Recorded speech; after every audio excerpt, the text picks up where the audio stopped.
Okay. Just move that up a bit there.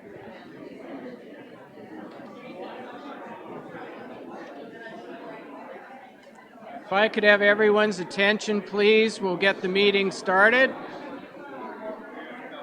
If I could have everyone's attention, please, we'll get the meeting started.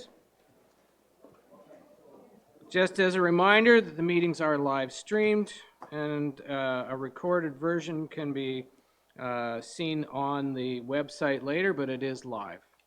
You can go to www.parrysound.ca, and that's where you'll find all of the council meetings in their recorded form. Prior to the open session, council meet for a brief closed session. It was moved by Councillor Borneman and seconded by Councillor McCann. That pursuant to Section 239(2) and 3 of the Municipal Act SO 2001 C25 as amended, Council of the Corporation of the Town of Parry Sound moved to a meeting closed to the public in order to address matters pertaining to litigation or potential litigation, including matters before administrative tribunals affecting the municipality or local board, stormwater easements over private property. And that was carried, and the meeting was held.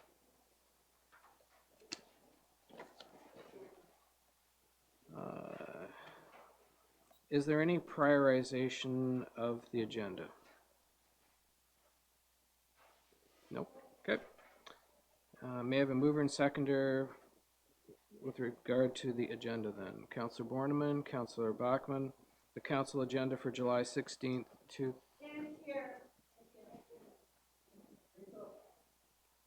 Okay. Are we recording properly? Yes. Okay. Usually it's loud enough.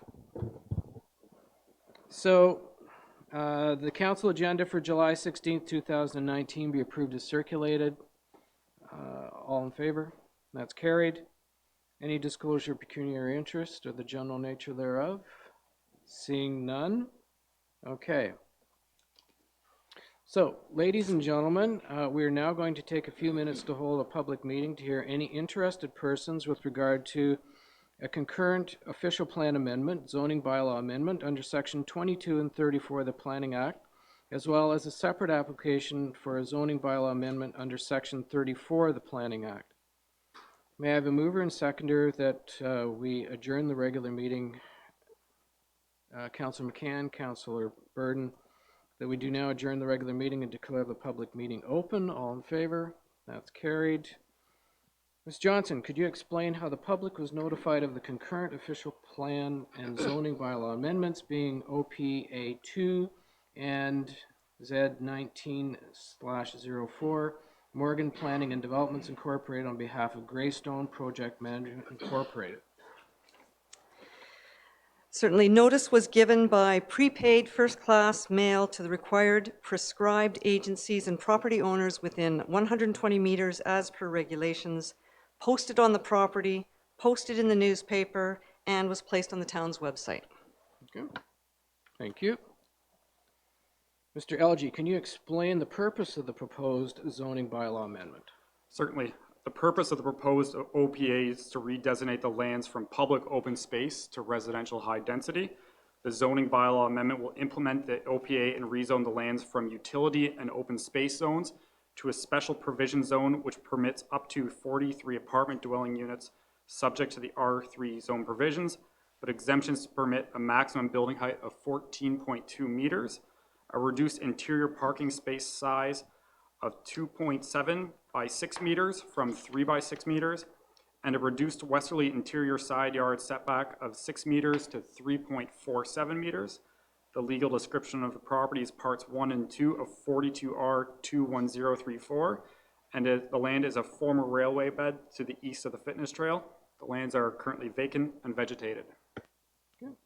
Thank you. So, this is the way it's going to work. You come up to the microphone, okay? You will state your name and address.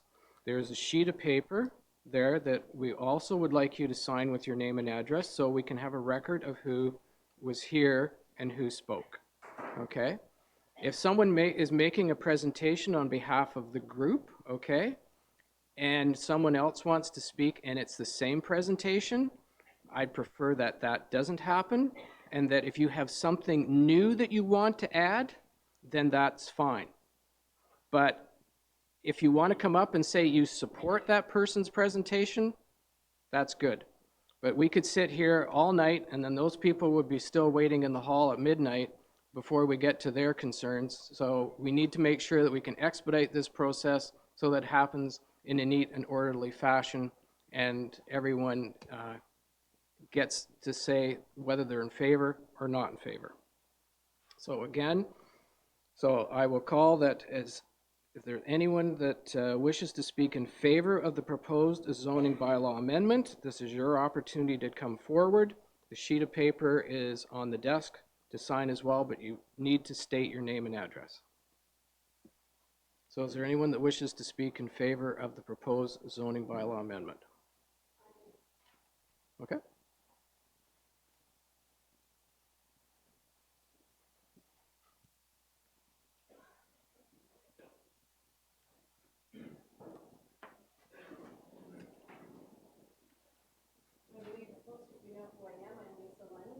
Oh, hang on, turn the microphone on.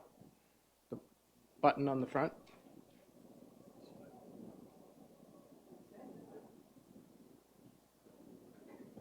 Okay, we're good to go. So my name is Lisa Lund. I am a lawyer here in town, but I'm not here today in my legal capacity. I'm here today in my personal capacity. I have a lot of clients who have got condos in both the Beacon View property and condos in Granite Harbor. So I certainly understand their concerns, but I'm in support of it from a different perspective. I sit on the CB&DC board here in Parry Sound, and we've recently had the housing summit, so we're aware of the lack of housing that we have in our area. And I realize that this price point may not suit everybody, particularly those who are looking for affordable housing, but it is going to free up a number of properties for people moving into the new development. That's going to open up cheaper accommodation for people who are moving to town in order to find a place to live. One of our biggest barriers to growth here is that we don't have anywhere for people to move into if we can attract an employer to come here. That's been our number one issue, and I believe you already know that because most of you probably participated in the summit. They're having trouble hearing you, so you might have to pull that a little bit closer to you. Sorry, Lisa. I can wait till the train goes by. I don't have control over that part. No, I know, we don't have control over that. Yeah. Okay. All better? So my perspective is from that side of things. I think that we do need the affordable housing, and we also need other accommodation. Clearly, there is a demand for this type of property. I believe that there's a bit of a waiting list for people who are interested. I will state my concern or my position clearly. I have elderly parents, and I'm looking to find a place to put them into. This is an ideal site, it's a beautiful view, and that's where they would like to be. And from that perspective, I would like to get them into this place. But I'm also looking at this from the perspective that we do need more housing in this town. We can't grow any further, our boundaries aren't any bigger, so we have to use up the space that we've got available. And I believe the town put out the RFP looking for someone to place a housing unit or building down there that could accommodate up to 43 units. I understood that was sort of your proposal, and the developer has sort of taken that up and run with it. Now, I understand that there's some concern from the condo people, and I totally understand the view perspective, and I'm hoping that the developer has been working with the people at Beacon View to arrive at a suitable solution to deal with that. It's not a NIMBY, it's a NIMFY, not in my front yard situation right now, that hopefully they can arrive at a mutually agreeable solution. I'm not sure what the Granite Harbor people's objections are, other than I know that there had been some issues with some of the units we've worked on. Most were satisfied, but I do know there may be some objections there as well. But certainly from a housing perspective, I'm hoping you will vote in favor of it because we do need it. Okay, thank you. Welcome. Yeah. And I know it's a shock to see me in support of something here. Did you sign the I will sheet? certainly do that, Okay, Jamie. thank you. One of the procedures tonight is council does not make any comments, ask any questions at this time. That will be done when we deal with the actual bylaw itself. This is the opportunity for the public to come forward and say whether they're in favor or not, give their reasons why, and it's all recorded so that we have that for our deliberations. Thank you. You're welcome. Okay. Is there anyone else that wishes to speak in favor of the development? Okay, I've got 1, 2, so if you can come forward, state your name, address, and sign the sheet, please. Just a question, if I may, Your Worship. My name is Josh Morgan. I'm a land use planning consultant based out of Aurelia. I'm here representing Greystone, who's the applicant. We have a presentation that we've prepared that we're hoping to give to members of council and to the public this evening. So I was wondering if that's something that you would like us to present to you following receiving public feedback, or what your thoughts are on that. How long is the presentation? I would say 10 minutes. You are entitled to do that. Is it set up to go? Or no? We presented it or emailed it to the planning department this afternoon, and they advised that it would be available for us on the computer. Okay. How about then, while they're setting that up, okay, you sign the sheet, okay, and we'll have the next person come in while they're setting that up and state their, okay, so, come on. I'll get out of the way and sign the sheet when I come back.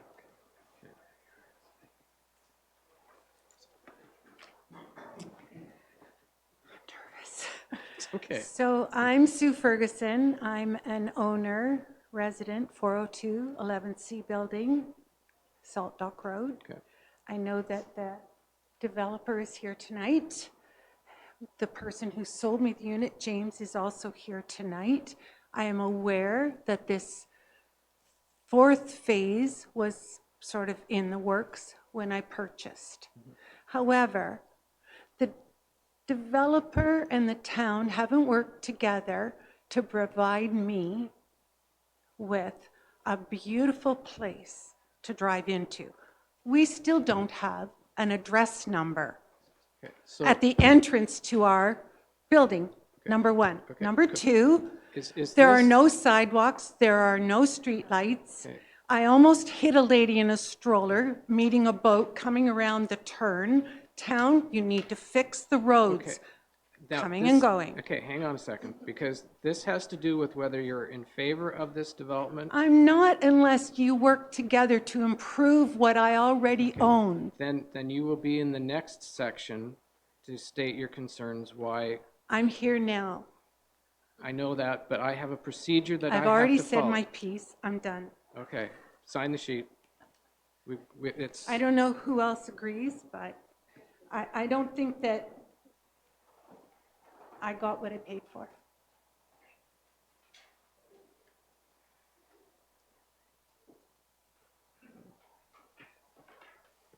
Thank you. okay, thank you.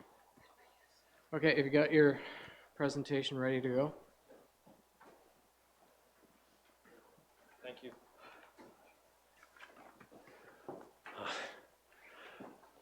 Thank you, Your Worship, members of council, staff, and public. Thank you for allowing us to present our proposal.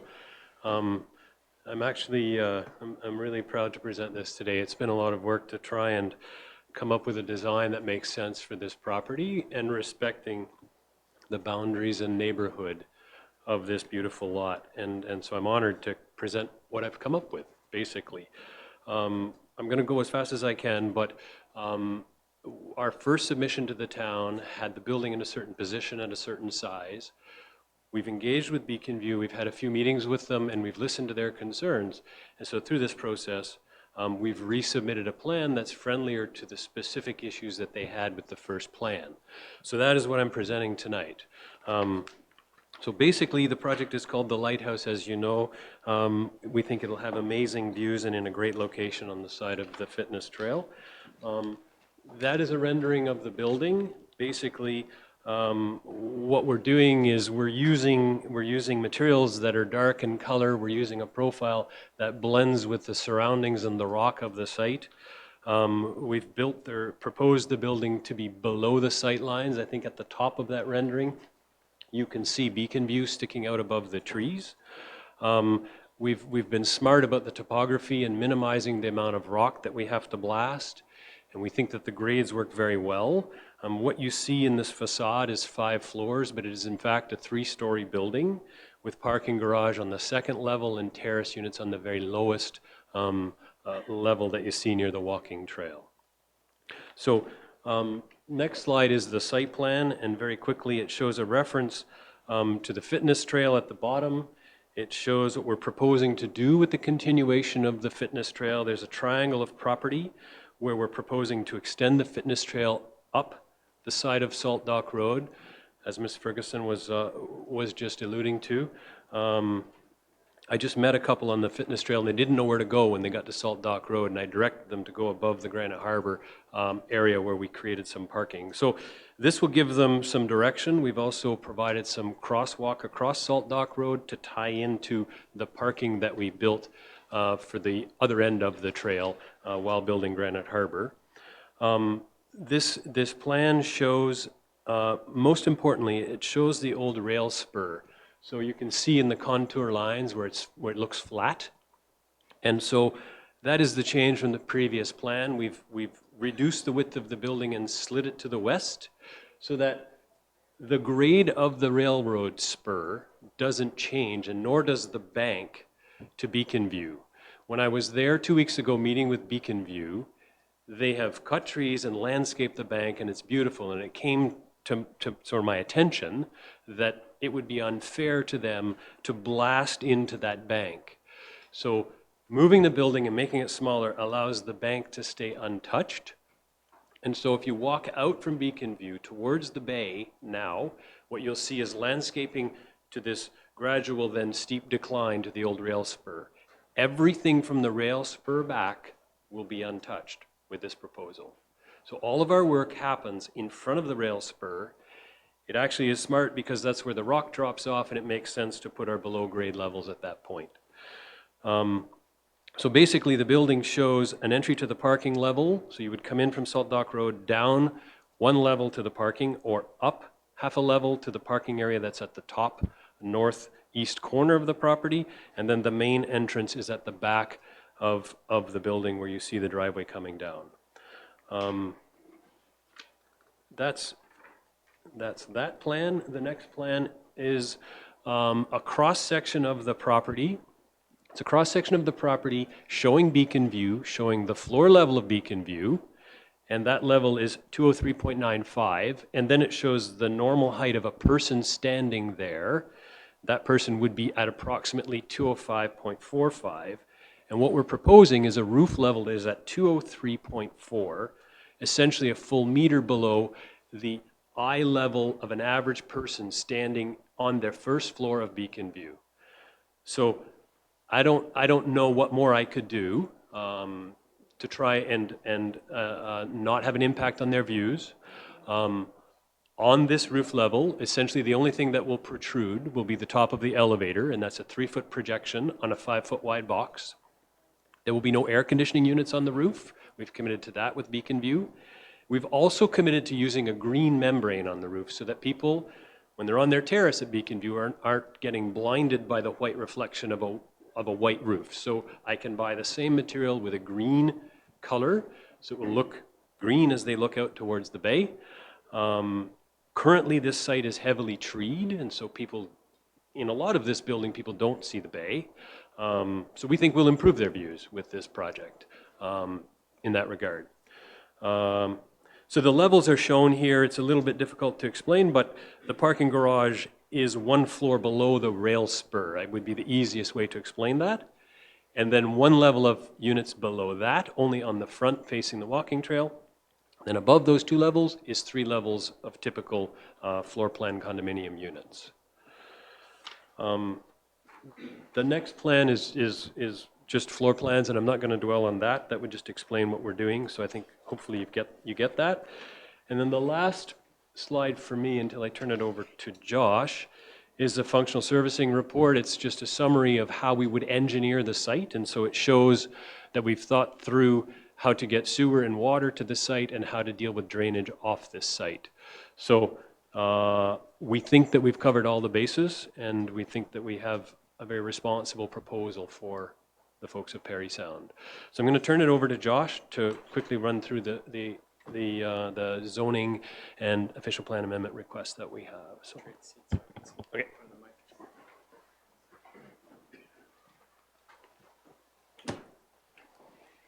Okay, thank you. My name is Josh Morgan. I'm a land use planning consultant based out of Aurelia. I've worked on behalf of Greystone before, and Pat consulted with me when he was considering putting an offer on the property. That was many, many months ago, and we really started working, or I really started working hard on this about 6 months ago to pull together the official plan amendment application and the zoning bylaw amendment application, both of which are here before you for consideration this evening. So as Mr. LG mentioned, the entirety of the subject property is designated in the town's official plan as public open space. And the purpose of the official plan amendment application is to redesignate the lands from public open space to a residential high-density designation. It's important to note that the Beacon View property, which is immediately to the east of the subject lands, is designated residential high density. So the designation which we're seeking is a direct match to the designation of the adjacent property. A high-density residential designation permits a maximum net density of 75 units per hectare.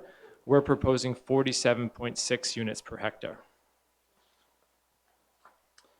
In terms of the zoning bylaw amendment application, as Mr. LG mentioned, the property has two parts.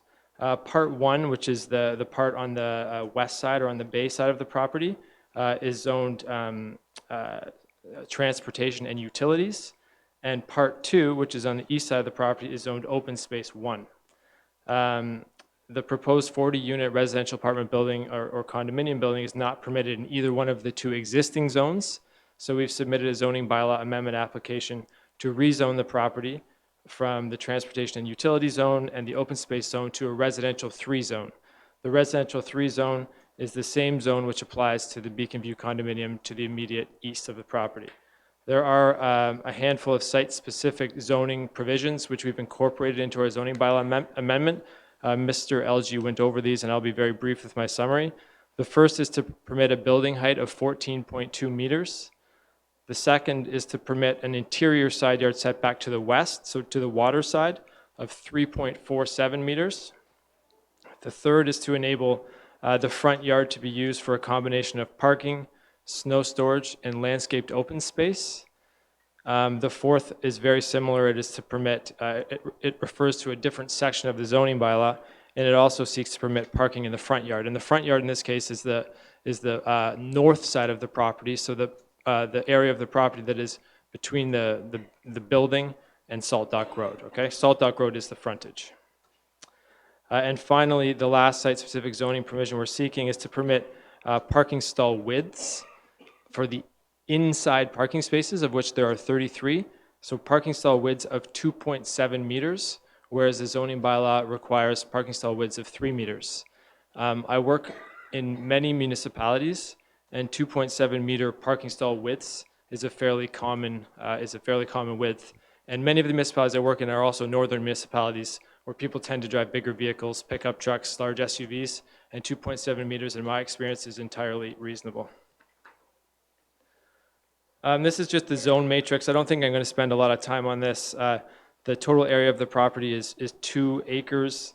The frontage of the property on Salt Dock Road is 44 meters. The proposed lot coverage of this plan is 22.8 meters. So 22% of the property, almost 23% of the property is proposed to be covered by building. That is quite a low number in my experience. And then the number of parking spaces I think is important to mention. So the bylaw requires 1.25 parking spaces per residential unit, which would equate to a minimum of 50 parking spaces being required, and our site plan proposes 59 parking spaces. I can flip that now. So just in terms of land use compatibility, obviously as a planning consultant, it's not only important to have regard for what the policies say, but obviously to have regard for how a proposed development relates to the adjacent properties. So in that regard, when you consider the built form on the north side of Salt Dock Road, which are the 3 phases of the Granite Harbor development, it's my opinion that the proposed 40-unit building is compatible. And when we consider the built form immediately east of the subject property, which is the Beacon View condominiums, a multi-unit, multi-story residential condominium building, our proposal for a 40-unit residential condominium, in my opinion, is also compatible. As has been mentioned earlier, the property is bound to the south by a recreational trail and also by a sanitary pump station. And the property is bound to the west by that same recreational trail. And also to the southwest of the subject property is the municipal water treatment plant. So in my view, all of the adjacent uses are entirely compatible with a 40-unit residential development. We also submitted a traffic impact study in support of the application. And the purpose of the traffic impact study was basically just to look at how Salt Dock Road functions currently and how it would be impacted by 40 new residential units. And the results of the traffic impact study essentially suggested that there would be no negative impacts on the road fabric in order to accommodate this development. Please let him make his presentation. That was the submission from our traffic engineer. And as Mr. Dubé mentioned, the height of the building as proposed is 14.2 meters. There was much discussion between Mr. Dubé and I about the height and how high we should propose to go. And through much discussion, Mr. Dubé decided that it was appropriate to make it so that the top height, it's a flat roofed building, so that the maximum height of the building was equivalent to the bottom of the first floor of the Beacon View condominium. So through this entire design process, the views of the Beacon View condominium were top of mind, and we feel that 14.2 meters is an appropriate height in this regard and will result in a compatible development. Moving on to the planning policy side of things, there are three planning policy documents which I had to have regard for in order to prepare my planning justification report. One being the provincial policy statement, the second one being the growth plan for Northern Ontario, and the third being the town of Parry Sound's official plan. So in terms of the provincial policy statement, which is the highest ranking provincial planning policy document, section 1131 of the PPS directs that growth and development are to be focused in settlement areas, and the town of Parry Sound is a settlement area as defined by the PPS. The PPS focuses growth to define settlement areas through a mix of densities and land uses to encourage more efficient use of land and resources.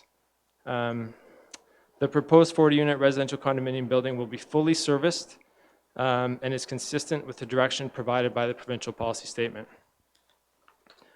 Moving on to the growth plan for Northern Ontario, it is my opinion as a registered professional planner that the proposed 40-unit residential condominium conforms to the direction provided by the growth plan.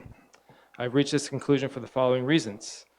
The subject lands are vacant, they're underutilized, and they provide a terrific opportunity for residential intensification within the built boundary of a fully serviced settlement area. The proposed development would optimize existing municipal infrastructure, so no increased demand on the municipality in order to service this development. The applicant has a proven track record of developing high-quality residential buildings within the town of Parry Sound. The proposed development would enable future residents to enjoy the dramatic viewscapes of Georgian Bay and make use of the adjacent residential trail network. And finally, the proposed development will accommodate a growing demographic of empty nesters who are seeking smaller homes with limited maintenance responsibilities. And finally, the town of Parry Sound's official plan. Section 834 of the town's official plan enables the town to pass bylaws authorizing increases in both height and density. The proposed official plan amendment and zoning bylaw amendment are appropriate given the direction provided by Section 834 of the official plan. It's my understanding that the town advertises subject properties for sale with the intention that the properties would ultimately be developed with a medium to high density residential development.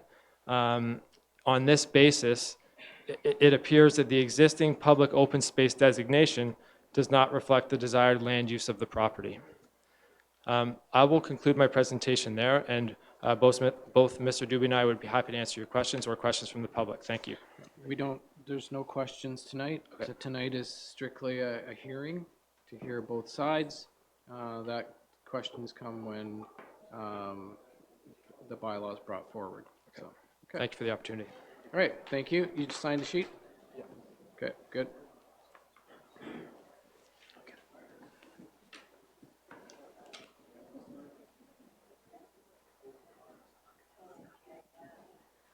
Is there anyone else that wishes to speak in favor of the proposed zoning bylaw amendment? Councillor Bornham? Just wanted to be sure that we were going to get an electronic version Oh. of that at some point. Yeah, yeah. Oh, we have a copy of it.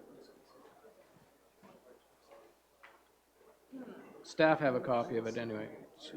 They'll circulate it. Sorry, is there anyone else that wishes to speak in favor of the proposed zoning bylaw amendment? No? Okay. Then, does anyone wish to speak in opposition to the proposed zoning bylaw amendment? And as a reminder, identify yourself by name and give your address. And there is a sheet on the table, so please make sure you sign that. Thank you.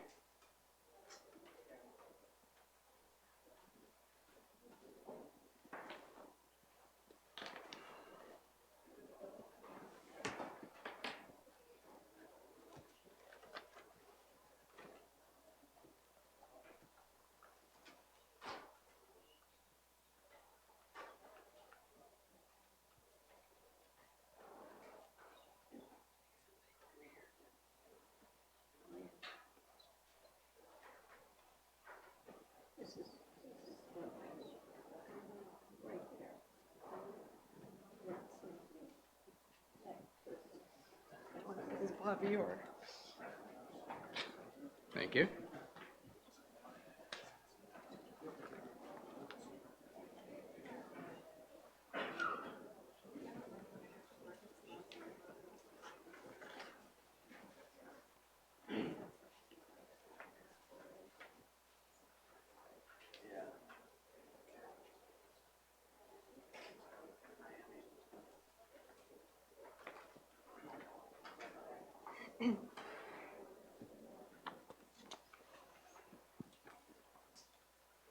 Oh, you want to sign here?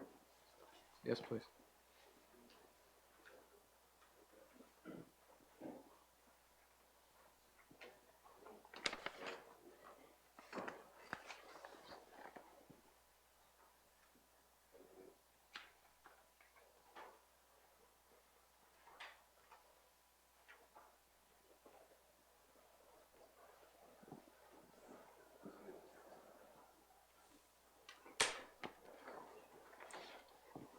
Okay.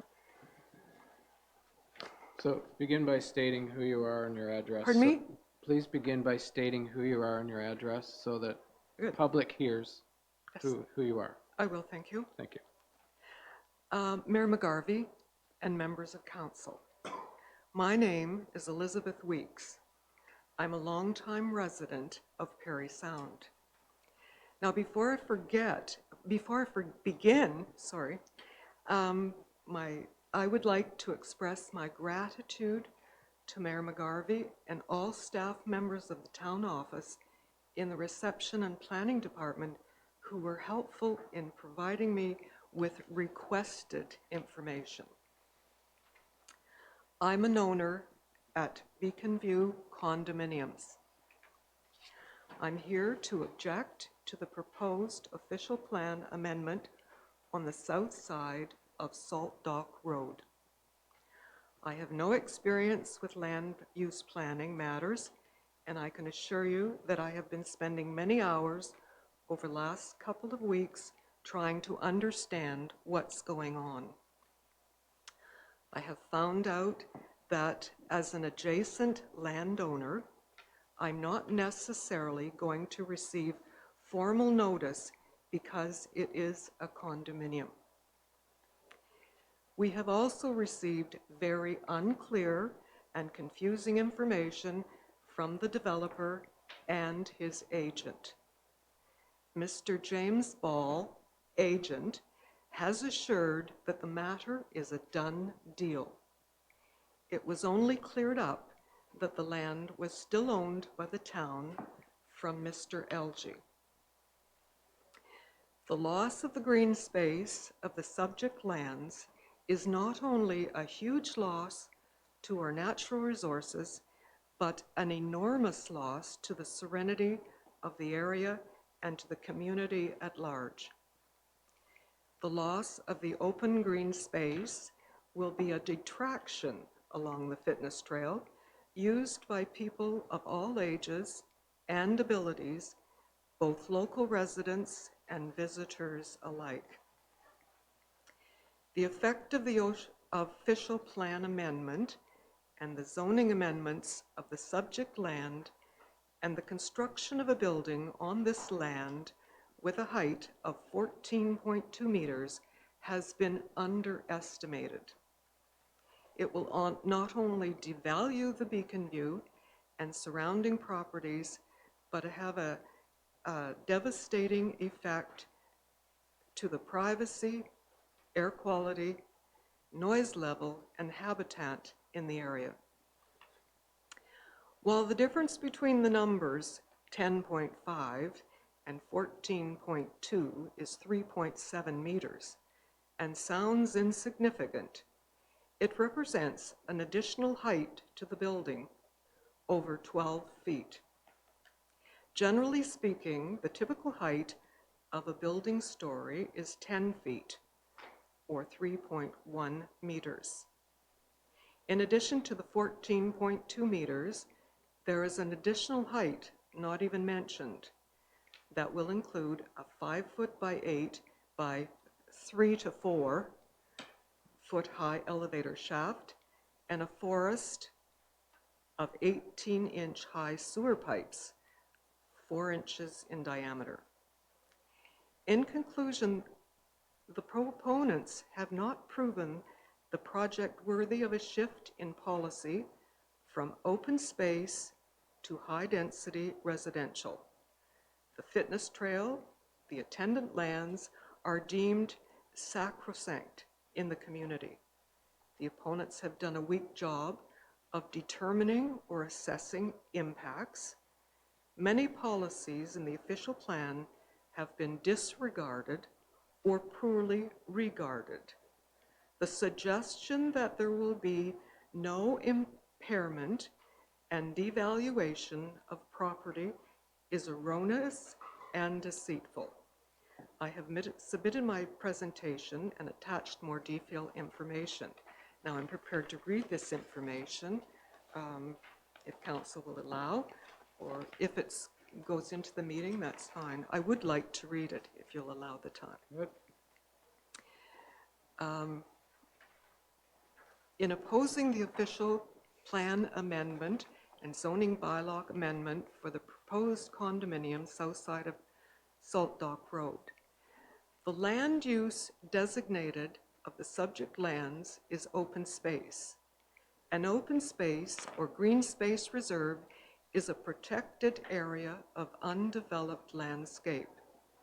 The mental and physical health benefits of parks and green spaces have been demonstrated to actually be preventative measures that impact positively on health care and health care costs.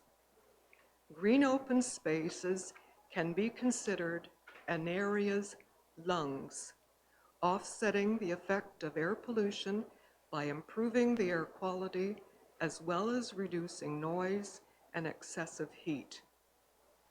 Providing access to green space is an important goal of health-oriented urban policies.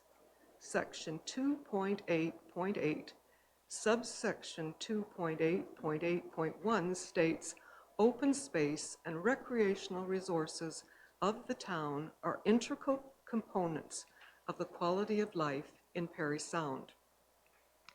These lands are also within the waterfront area. In the official plan, section 3.8, subsection 3.8.1, the waterfront area is an overlay designated that recognizes the special features and characteristics of the Parry Sound shoreline. Subsection 3.8.5 states existing public access and visitors to the shoreline of Georgian Bay and Seguin River shall be maintained and enhanced. As part of a development application, adjustments to such access may be considered where the town is satisfied that the result is a more comprehensible and usable public access system. There are a number of planning principles contained in the official plan that must be regarded. 2.2.1, land use changes will enhance quality of life in the town. 2.3.36, the scale of development in the town has tended to be low profile, with structures bending into their surroundings. Building height shall be regulated through the implementing zoning bylaw to be representative of the existing character of the town and of the specific area in which the development is proposed. There are a number of service items that will need special consideration. Transportation. Although the proponents have undertaken a traffic impact study, it has failed to assess the general traffic concerns related to bulk salt and the recreational trail and salt dock users. The fulsome assessment would incorporate a number of measures that would likely include road widenings. Another issue is stormwater. The area is overwhelmed with surface water and springs that causes frequent washout impacts at the surface of the trail. Natural heritage is an area inherited from past generations, maintained in the present and bestowed to future generations. The proponents have prepared a tabletop assessment of any endangered or threatened species. It is a simple assessment carried out in the winter months. There are other heritage features that should be assessed, including significant habitats and impacts on the woodlands. Invariably, there will be impacts on the green space that will be lost adjacent to the trail. At the very least, a more robust 3-season environment assessment should be required. Clear-cutting our natural resources is a loss to future generations. Although affordable housing is a hot-button topic, there is no component of the project devoted to affordable housing, which the province refers to housing units that are affordable by that section of society whose income is below the median household income. While the general belief is that the subject lands are not suitable for any development relative to the public interest of preserving the public open space, town lands that are open to the general housing needs of the community must require a component of affordable units. This development, as well as previous phases, has no such consideration. Brownfields development record of site condition. Brownfields refers to any previous developed land not currently in use, whether contaminated or not. The term is used to describe land previously used for industrial or commercial purposes with known or suspected pollution, including soil contamination due to hazardous waste. Typical businesses that leave behind such contaminated sites include railroads. The subject lands are on an old railway spur line and were part of an old ore smelter. And the policy, as well as the Environmental Protection Act, requires a site assessment as well as a cleanup is required. This will ensure the town is not responsible for another $46,000 request for sharing the cost of cleanup, as was the case for the development of Granite Harbor when it was discovered their soil was contaminated and needed removed along with replacement of a culvert. Study 8.2.5A, Planning Justification, Market Need, Landscape, Archaeology, Heritage Impact, Environment, Tree Preservation, Floodplain, Site Remediation, Brownfield, Noise Vibration, Stormwater, traffic impact, hydrogeological, and financial impact. These are all studies that need to be done. Zoning to include use of land, density of land, height of building, parking, and zoning must follow the official plan. If the policy did not change from open space to high-density residential, the lands could not be rezoned. To proceed with the zoning together with the official plan amendment, the town's control is gone. To add further protection, the subject land needs zoned with H symbols to put a hold on the project until certain tasks are complete. Site plan approval, section 41. Council is responsible to regulate road widenings, entrances, parking facilities, walkways, exterior lighting, landscape, garbage facility, draining, easements, and grading plans. In conclusion of this part, under the zoning bylaw amendments, it is respectfully submitted that the following takes place. The lands be rezoned to R3 holding zone. That the H is not removed until the following takes place.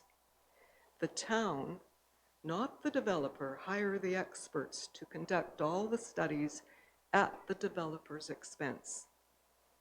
Preparation of a record of site condition, any cleanup or removal of soil be at the developer's expense. Preparation of a storm water management study, that there be, and number 4, that there be no relief from the current 10.5 meter height requirement for the R3 zone, that there be no relief from the parking space requirements in the zoning bylaw. 6, that the roof design plan be filed with the town to allow no neighboring owners to visualize the new views. And 7, the land be surveyed, staked, including elevation shown by an Ontario land surveyor. And 8, the slope of the hill along eastern boundary from Beacon View be retained and not blasted to maintain the existing safety of the property's boundary, to ensure fencing or a barrier of any kind will not be required along the edge. And 9, there will be no balconies facing Beacon View. And number 10, the tree in front of 100 Beacon View not be removed or damaged. That's the completion of my presentation. Thank you very much. Okay, thank you. And if there are other people that agree with what I'm saying,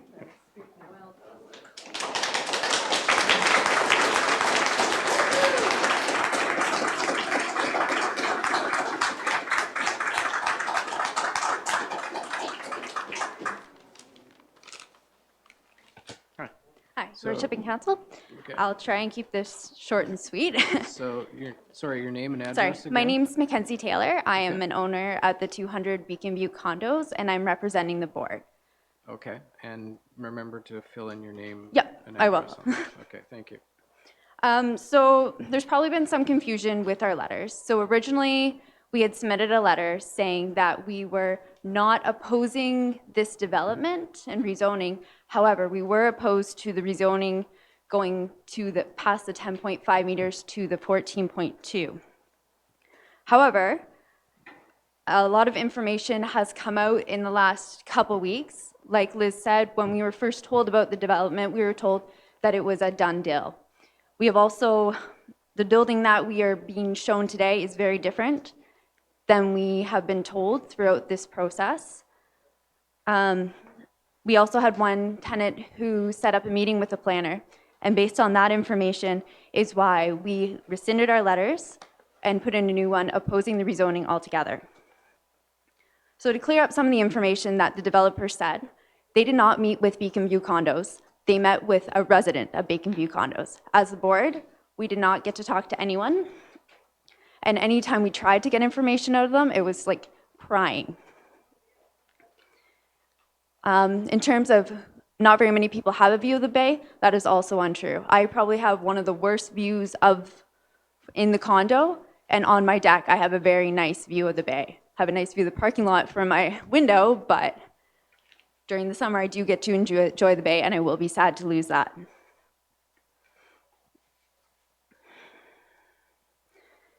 We are encouraging all of our tenants to speak out today and opposing this, opposed to what the letter that we encouraged them to say, saying that they are okay with the rezoning, but not okay with the 14.2 meter extension. That 14.2 meters will block the owner's view from their condos. This will reduce the value of their units, as well as destroy the topography of the area and have impact on the fitness trail. Many of our owners are very upset by this and would like to remain as green space. From that planning study, or from what we learned from the planner, he had concerns that the traffic study conducted was done inadequately, that the environmental study was also not done correctly, and that the stormwater assessment was also not done. He also stated that he believes that this development contradicts with the town's official plan. I work for a municipality, and I understand your position that you're sitting in. Normally, I'm kind of on the other side of the table of this, and I've sat through many rezoning.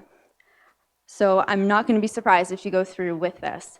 However, we ask that if you do, that you do not permit the building to exceed the 10.5 meters as permitted under the R3 zoning. We also ask that you revisit the different studies that are done to ensure that they are done correctly. And I agree with Liz that they should be done by an outside planner, not the developer.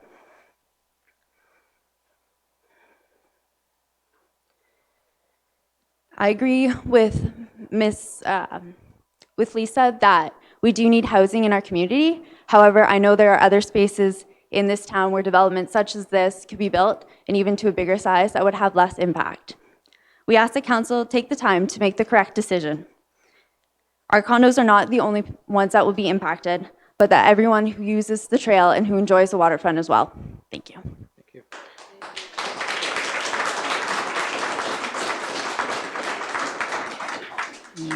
May we have a copy of that presentation? Yes. Can we have a copy of it, please? Okay. Yep. Just so we know who your name's on there, though. Yeah.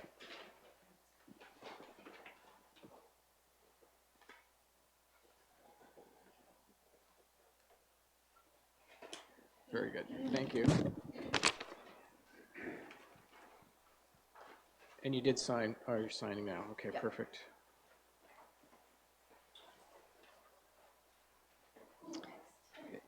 Is there someone else that wishes to speak in opposition to the proposed zoning bylaw amendment? Good speech.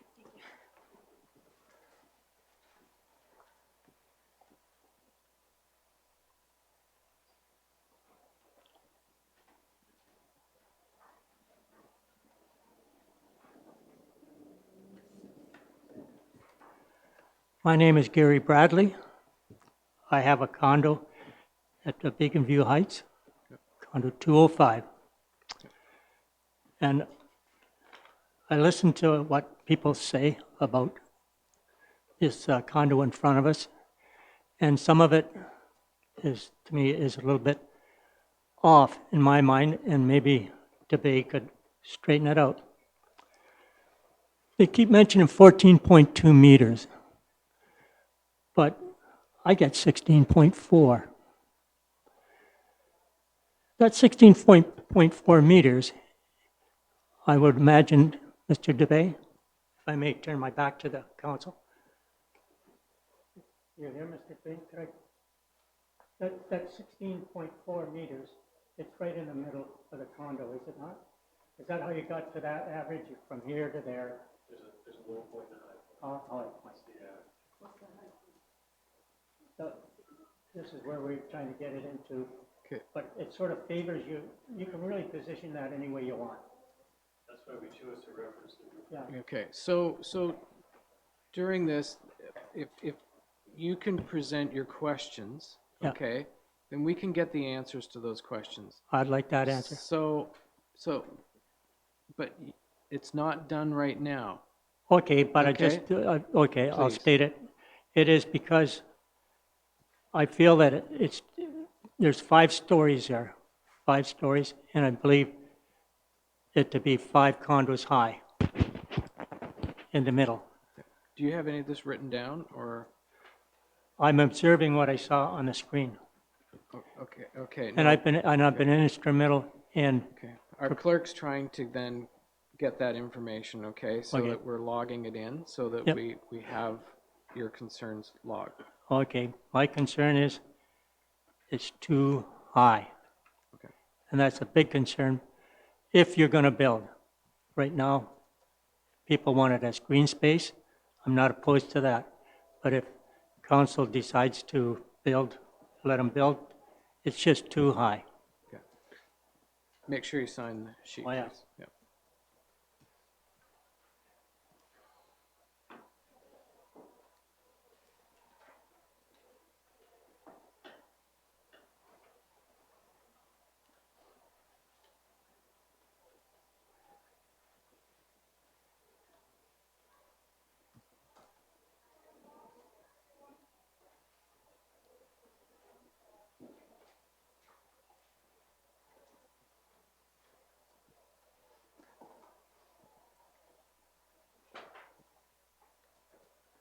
Okay, thank you.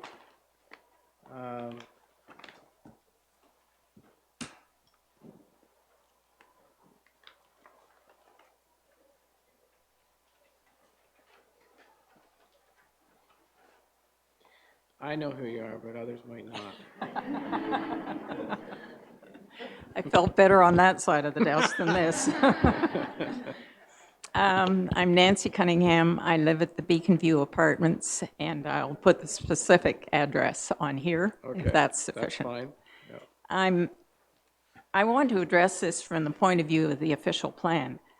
It hasn't been too long ago that it was passed, and it took years, well, months, and I think years, to get it passed.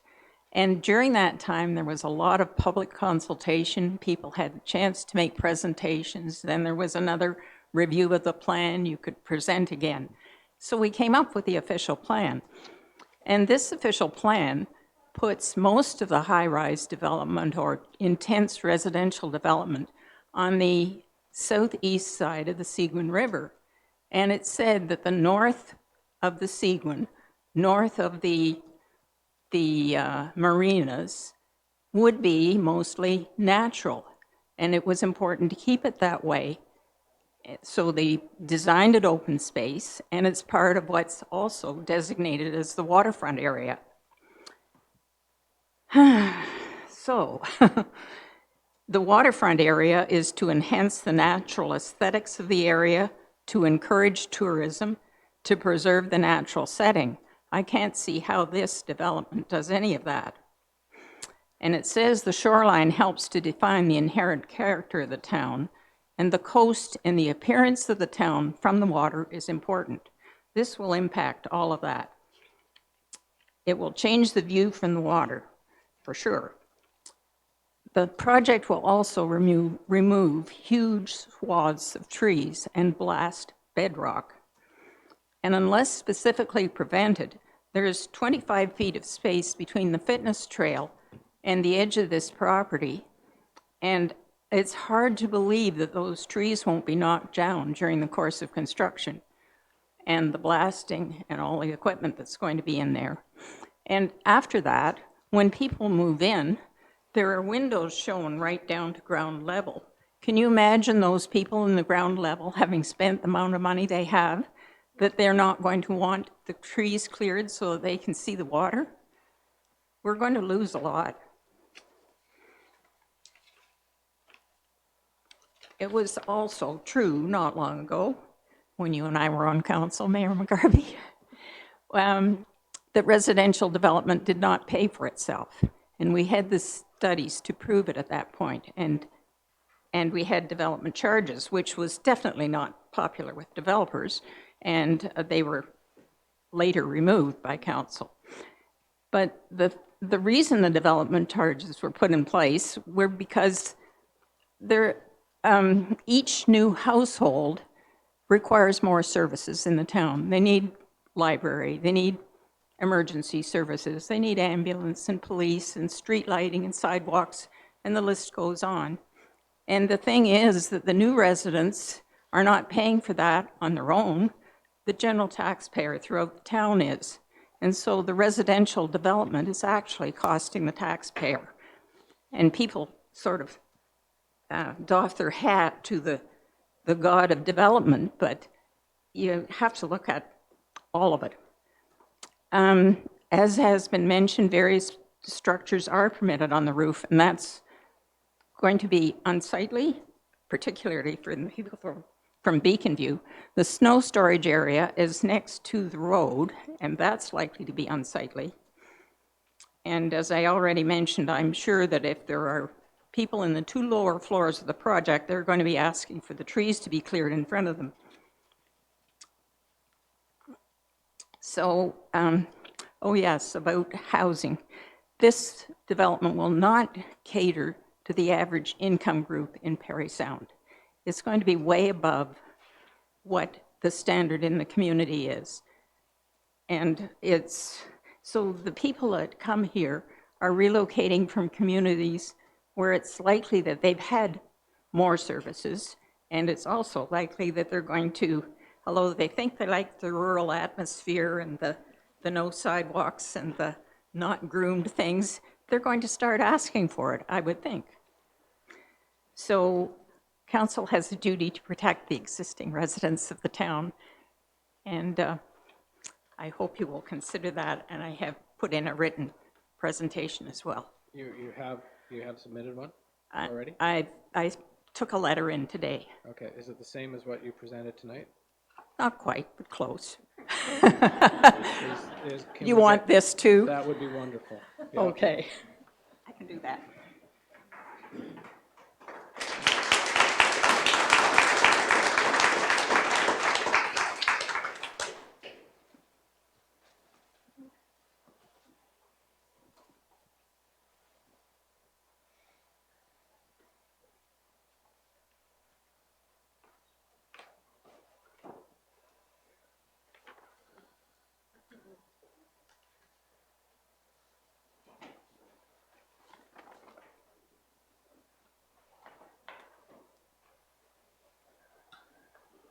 Thank you.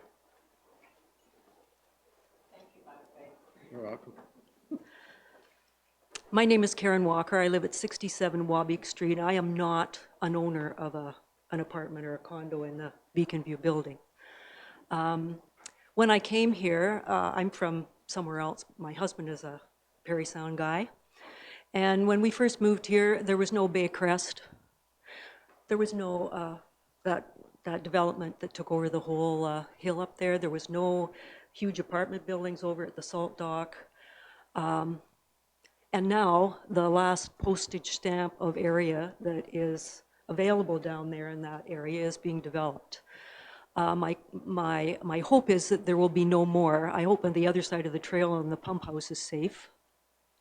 I'm pretty sure that not anybody sitting in front of me lives in that area. I may be making an incorrect assumption, but I know Bonnie doesn't live in that area. Jamie doesn't live in that area. I don't know about the rest of you. My question is, or my concern is, the traffic on Wabick Street.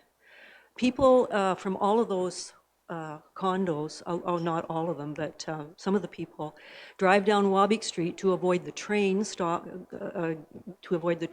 on Church Street and the 2 stoplights and all the high school kids walking across the street up there. And so they come down Wabick Street instead. There is a large daycare center down there, and I'm a little concerned. I'm concerned also about the snowmobile people that use that trail all winter with the increase in traffic on Wabick Street, down at Wabick Street at the crossing and over at Salt Dock at the crossing. I certainly hope that there's no deaths, because you'd really like to have more houses in that area. So I don't have anything written, but I'll speak to whoever it is afterwards, and I'll sign my name here as well. Oh, Okay, you're signing there. Okay, good.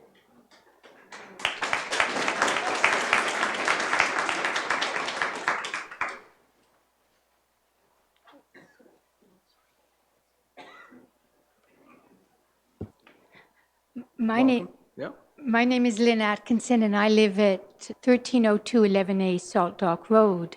I have nothing new to add to the very eloquent speakers that came before me. I have submitted a letter. I've also brought a letter from Ann Holscher, who is not in the area but off Warwick Street and feels very strongly also that the official plan be honored and looked at. But what I did just want to say briefly, because I don't want to repeat anyone, as my friend Lisa Lund pointed out, I too have spent a long time or previously on the board of CBDC, and I understand that housing is an issue in our town, and would also say that there's other wonderful spots. I know the town bought 50 acres out by Canada College, and there's spots that could be looked at and developed before we take the last of what seems like our green space by the salt dock. So I'll just maybe leave you with that, and look forward to your thoughts on all of that. Okay. You're going to submit Ann's letter? Yeah, but Okay, both perfect. ends of Okay, mine, yeah. Thank you.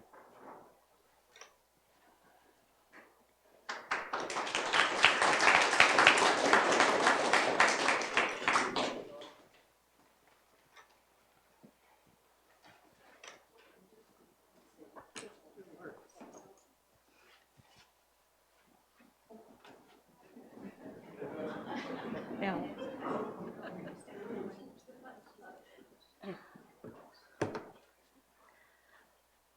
First of all, Mr. Mayor, we've met before. Yep. I'm a resident of the Parry Sound area for the past 50 years. I am an owner of an apartment at 200 Beacon View, and I live on the ground floor, and I am the lordly height of 4'7", and my balcony is supposed to come to level with the roof of the building if it is 10 meters. If you put it to 14, I'll have to stand on the chair on my tiptoes to see anything past the roof. Right now, I don't see the fitness trail. I don't see the shore, but I see beautiful rocks and trees. And it is my bit of paradise. And they tell me I should try to stay in my own home. How long that will last, God alone knows. But I think it is the worst plan I have ever heard for that piece of property. At any rate, that's all I have to say. I would rather not see it at all. So, thank you very much. Good, That's thank it. you.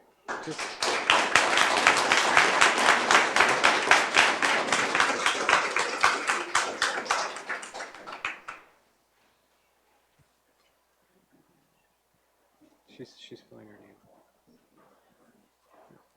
Thank you. Thank you.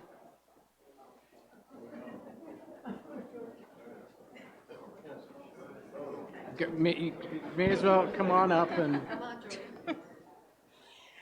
Hi. My name's Jody Bernatti, and my husband and I live at 203 11C Salt Dock Road.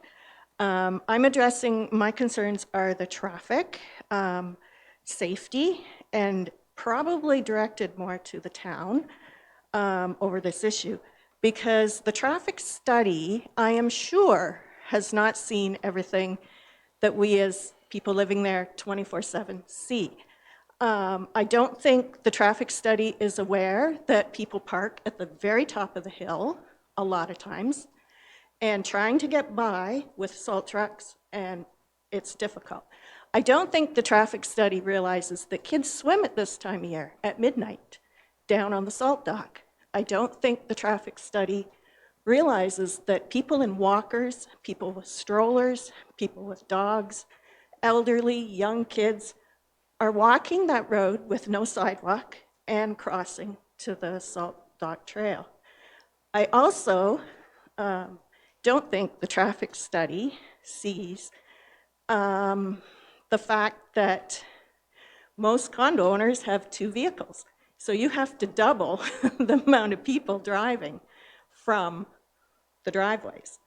It's an accident waiting to happen, and I think the town has to really think about that. And I really don't think the traffic study also saw that the running club from the school comes from Isabella, Wood, down Salt Dock Road to the trail. You try driving 2 cars along that road with 20 kids running, it's dangerous. Somebody's going to get hurt, and that's my addition. Thank you. Just wanted to point that out.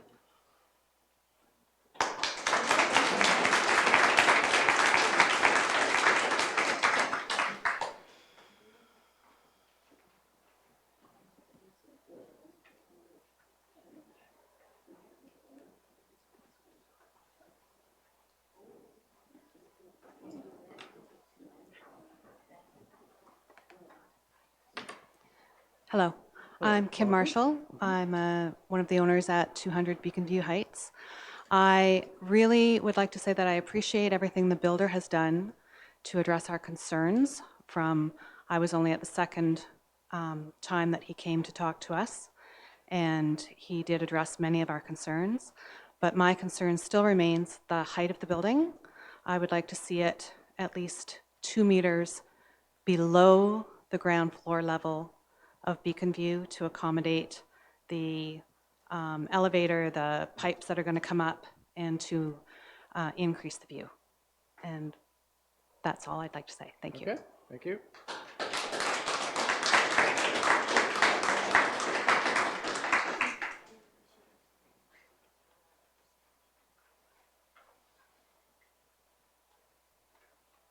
Anyone else?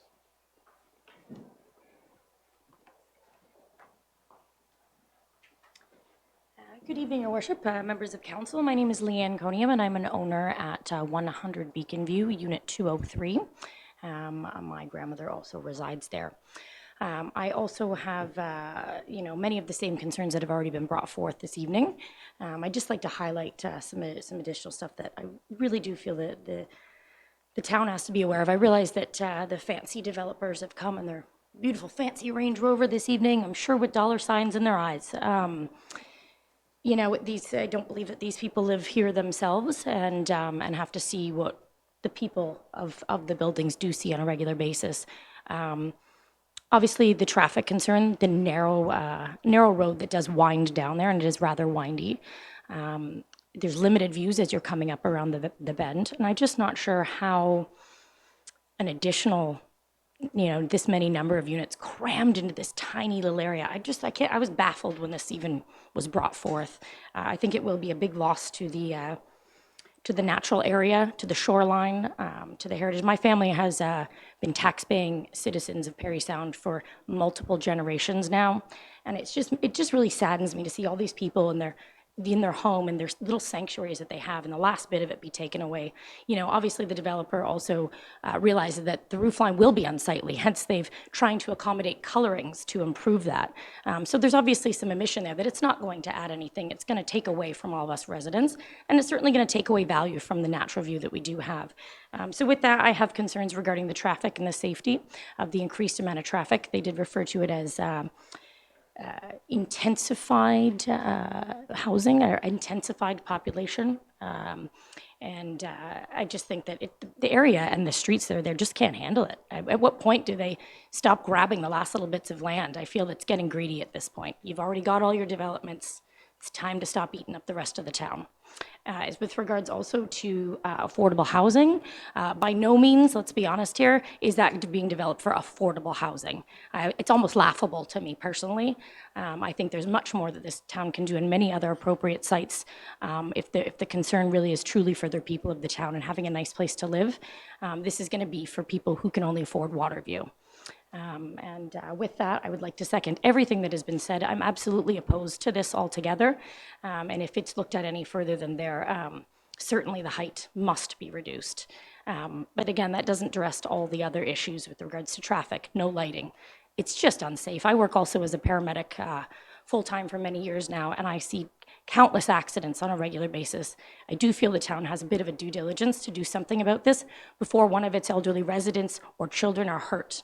And you've had the chance to do something about it. It's just too many people in one small area with one small utility road feeding it. With that, I will leave that, and again, I am opposed. Thank you. Thank you.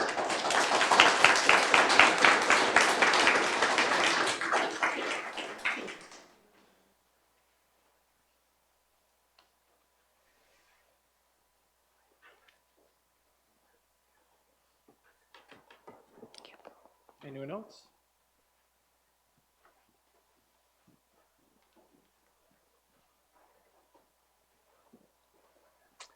I'm Terry McNabb from 20 Georgina Street. I'm adjacent to the development right behind Beacon View. A lot of the issues I've had have been addressed here beautifully by the people before me. They took my thunder.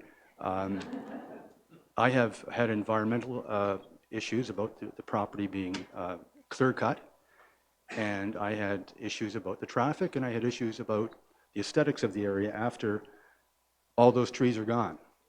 And I had issues about the fact that the area is right adjacent to a biosphere reserve. And I found that very interesting, is what is the town's commitment here to the biosphere reserve, and as well as the fitness trail. I mean, a lot of people use this trail.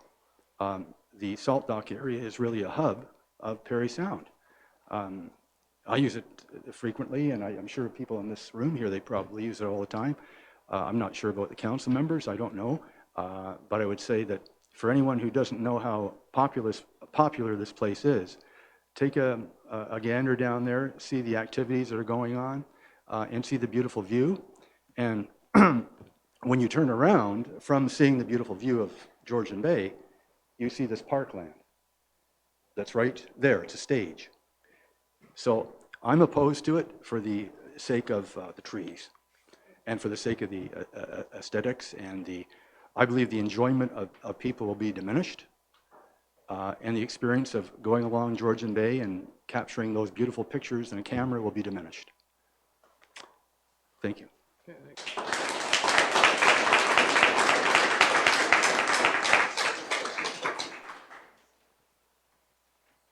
I have a speech that I had prepared, but Well, they you can stole hand my that. thunder. You can hand that in. Okay.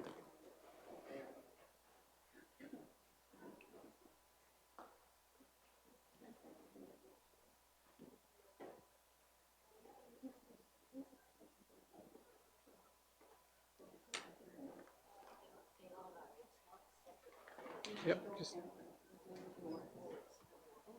Thank you. Anyone else?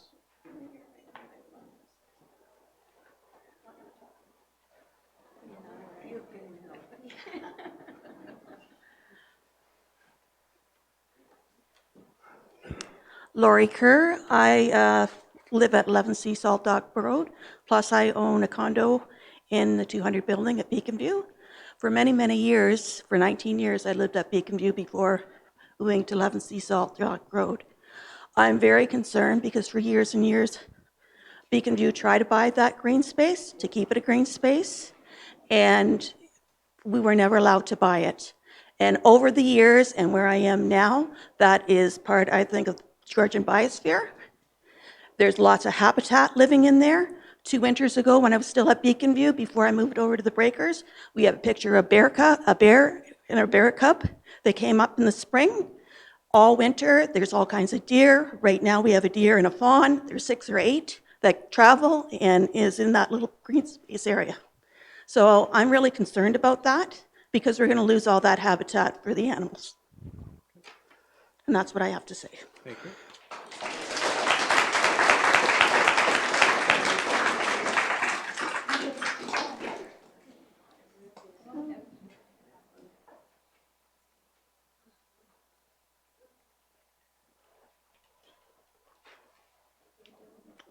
Anyone else? Okay. Anyone else that wants to say something? No? Okay.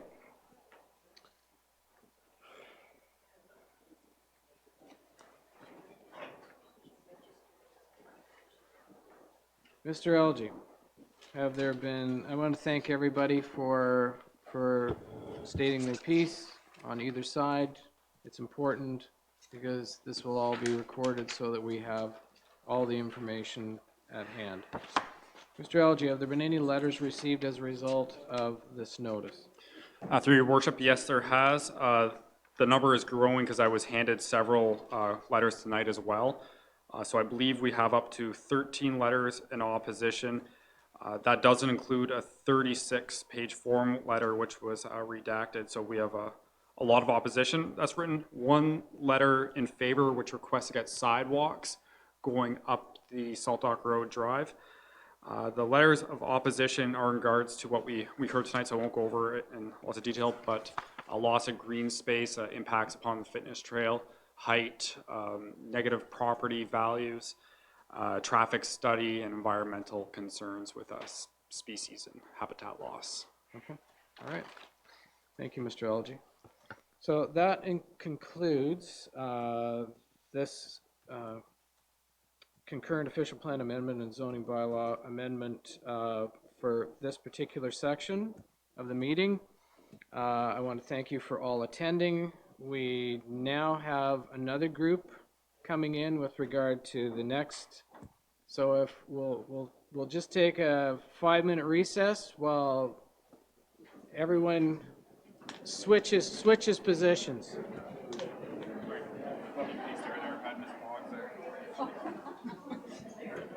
Is that the one that? I think this is the old one. What's that? No, it looks all right, I think. Fine, he thought he made a mistake on this. Oh, no.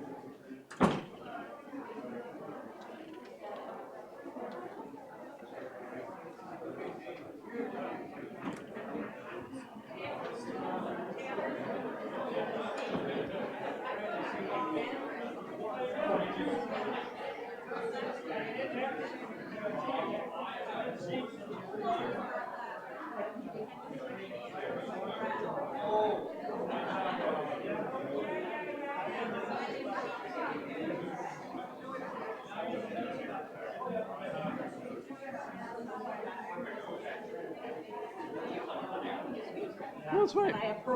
Yeah? Yeah. Hi.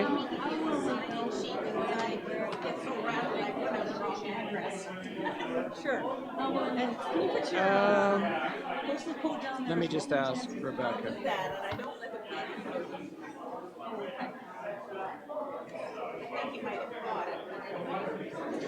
So, how will, yeah.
get some sound going again here. So we will resume the meeting.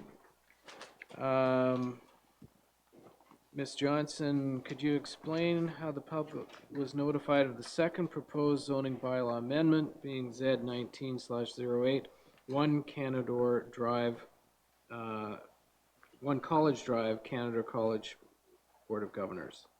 Yes.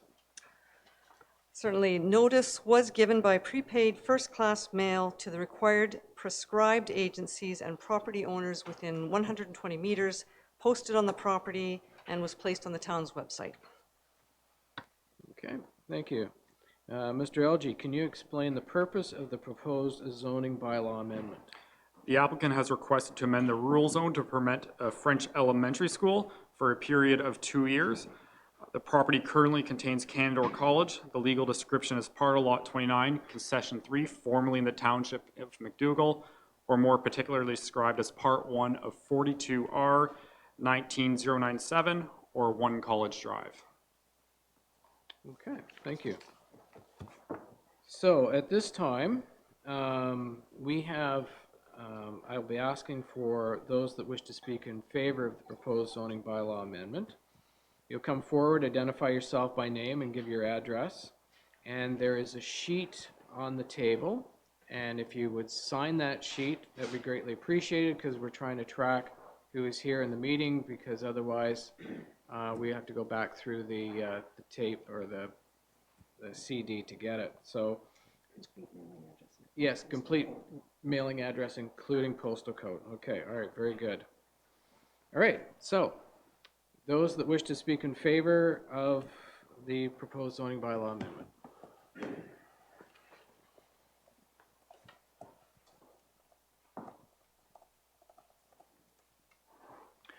Hello, good evening. I'm Simon Fecteau, Director of Education with the Conseil scolaire public du Nord-Est French Public Board.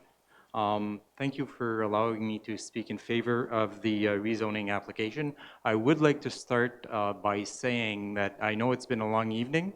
I was out running this afternoon, and I found that people in Parry Sound are so welcoming and so inviting. I just had to tell you, so kudos to people from Parry Sound. I have to be honest, when I was preparing for this meeting tonight, I really struggled with the idea of whether I was talking for an amendment to the bylaw or for the French public school in Parry Sound. A lot of the chatter that I've seen on social media and some of the letters that have gone around are sort of, pointing to or questioning more the school than actually questioning the zoning. So I will try and give you some facts that hopefully will help you make your decision as far as the zoning goes, but we'll be talking to the fact that the school is coming to Parry Sound. So the first fact that I'd like to underline is that the request for the French public school in Parry Sound did not come from our board. It came from parents. We have some of your constituents who have asked for a school in Parry Sound, and the Canadian Charter of Rights guarantees French education wherever it is the numbers are sufficient, and in Parry Sound they are sufficient. So we have legal responsibility to offer the program here in Parry Sound. The second fact is that we do have 30 students who are registered already. So those students obviously are your constituents. And I've also seen a letter from a group of parents which you have received and is clearly indicating that the parents are comfortable with the idea of having the school in Canadore College here in Parry Sound. Would you rather I give you a minute? I'm fine, I can wait. No, you continue, and when the next person wishes to speak, that's fine. It's just my wife's in the hospital in Toronto right now. Okay. And Yep, no problem. Take this call, okay? Yeah, absolutely. Third fact is the board has looked at many option as a temporary site for the school. Our Director of Capital Assets, Mr. Quentin, who's in the room tonight, visited more than 10 possible locations. None were suitable for a school. One at one point we thought might be, that was Bayside Family Church, a person from Parry Sound told us that that might be available, but that fell through. It just wasn't available for us, so we couldn't go ahead with that. But we do feel that Canadore is the best place for students as a temporary location in the coming September. Fourth fact is exactly the idea that it is a temporary situation. We're looking at 2 years. During those 2 years, we're going to work with the Ministry of Education to secure a more permanent location in Parry Sound for that school to keep growing. Fact number 5 is that our business as a board is to offer quality education while ensuring that the learning environment is safe and positive for all our students. That's what we do, and we've been doing it for many, many years. We are absolutely convinced that we can offer a safe environment for students who will be housed at the college, for those students from JK to grade 8. We're convinced we can offer a very secure environment for them. We've done it in other cities. I will give you an example with Hearst. We have 130 students in Hearst from JK to grade 6, sorry, who are in La Place des Arts, which is basically a community, French community center. There are weddings going on in that building. There are funerals going on in that building. And our students are also in that building. And we have protocols in place to make sure that there are no issues concerning our students. So we are very confident that being in the college is not going to be a problem for safety of our students. Fact number 6, I'd just like to note that as of September, the intention is to have 8 employees, from principal to secretary. So we have no doubt that this number will grow in future years as well. So the school will become an important part of the economic and cultural development of your community, and that's what we want to do. And last fact, we have been assured that our presence at Canadore will not result in programs being cut. In fact, after hearing concerns from members of the public concerning the shop area of the school, plans have been changed and the school will not be using the shop as a classroom. And I'll let Mr. Burton from Canadore College speak to that further. I implore you to approve the zoning amendment in a timely manner so that we can go ahead and set up everything that we need to set up for the school to open in September of 2019. Thank you very much. Thank you for your presentation. Just if you could sign the sheet if you haven't signed it. Thank you. Is there anyone else in support of this bylaw? Thank you. Please state your name and be sure to sign the sheet in front of you. Great. Good evening, councillors. George Burton, President and CEO of Canadore College. Pleasure to be with you this evening. And I must say that I'm really heartened by the support that the campus has received, both pro and con on this issue. It just shows a deep connection to community. As has been stated earlier, we are providing or interested in providing a temporary location to the board until a more permanent location for the school can be established in the town of Parry Sound. When we looked at our space, when this was first brought forward, our campus is designed for 176 students. Our largest enrollment to date has been 81, and given our academic plans for the next 2 years, we have more than enough physical space to accommodate both operations within our walls.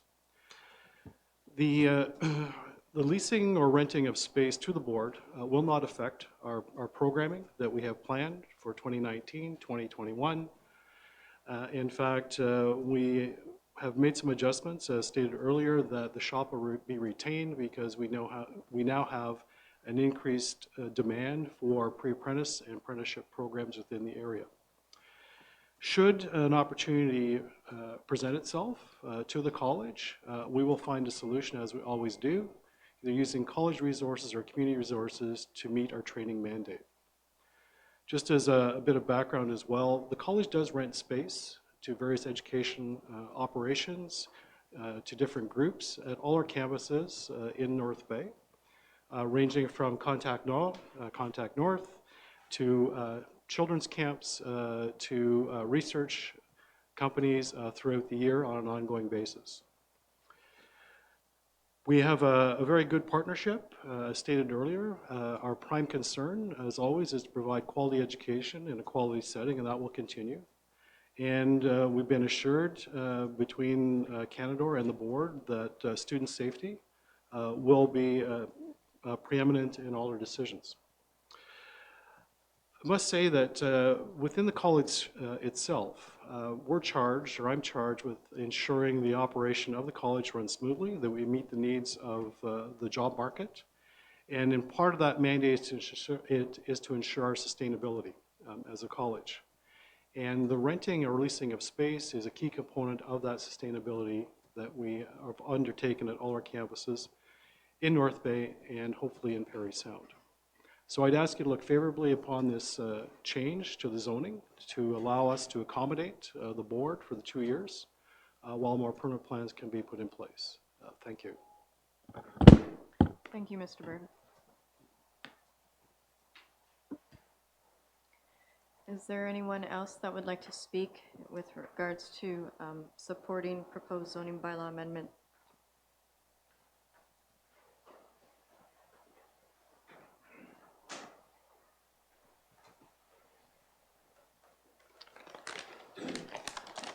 If you could please state your name and sign the sheet beside you. I'll sign it after. Thank you.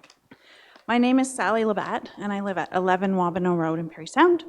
I'm a lifelong resident of Parry Sound, with the exception of leaving to study at McMaster for 6 years. I only wish to speak on one matter, and that's with respect to the safety of the students at the French school. We, as parents, enrolled our children. I have a child enrolled, 2 children enrolled in the school. We, as parents of the students enrolled, enrolled our children, knowing the proposed location. We, this parental group, represent a cross-section of our community, inclusive of healthcare professionals, educators, both at the elementary and secondary school level, management at the provincial government level, small business owners, management of local nonprofit organizations, self-employed parents, and law enforcement. We are all fully capable of identifying an acceptable safety threshold for our most precious family members. Thank you. Thank you.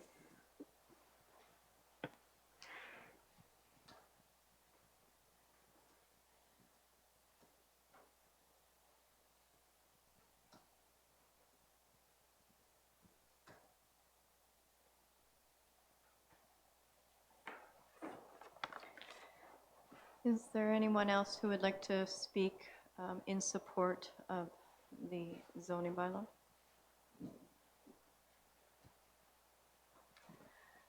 Please state your name and sign the paper. Thank you. Forrest Pengra.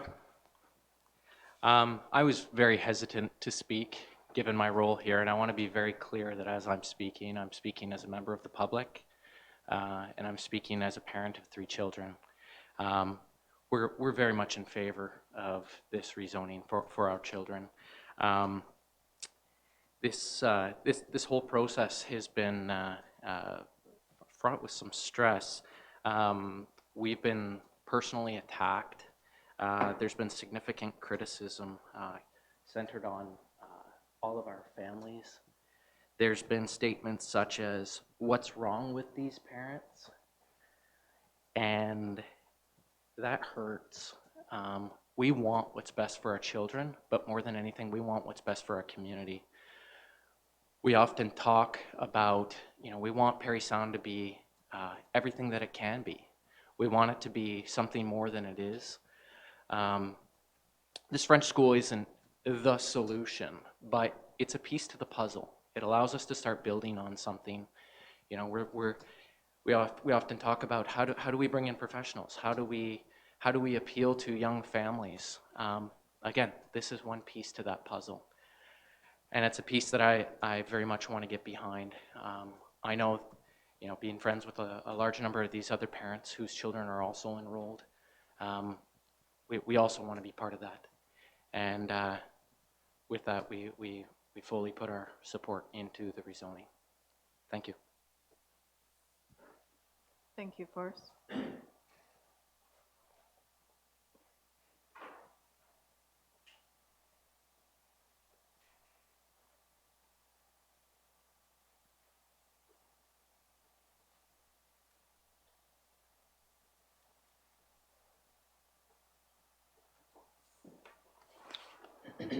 Would anyone else like to speak in support of this rezoning? Okay. Oh. That's fine.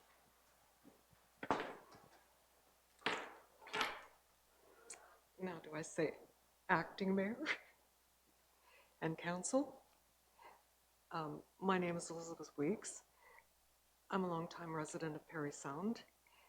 And like the previous meeting on the Lighthouse project, there has been a lot of confusing information being spread and negative information. As to the previous speaker, I was asked, would I want my grandchild going to the same washroom as a PSW?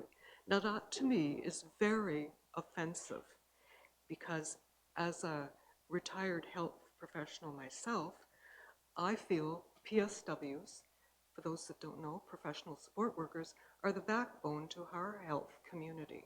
Now they are adults, and there are many public schools today that have transgender washrooms, private washrooms or whatever. And I feel that's an insult to our community, just putting that statement out. I'm very excited that we're being offered French in our community. For the last 8 or 9 years, I have in my bucket list to learn the French language. In fact, if you come into my home today, you'll see on my cutlery tray all the names of the cutlery in French hanging on my curtains. I have the same thing. And in my bathroom along my shower top, I have la salle de bain, and you know, everything. I have this lifelong dream to learn French. So I really am opposed to, well, I'm supportive of French school coming to Parry Sound. Although I don't look like a kindergarten age, I certainly would try and get involved, or at least continue to learn a bit of French. Anyway, that's my submission. Thank you.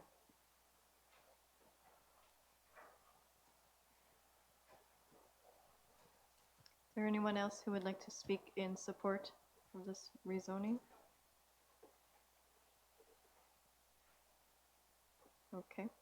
Does anyone like to speak and opposed to this rezoning?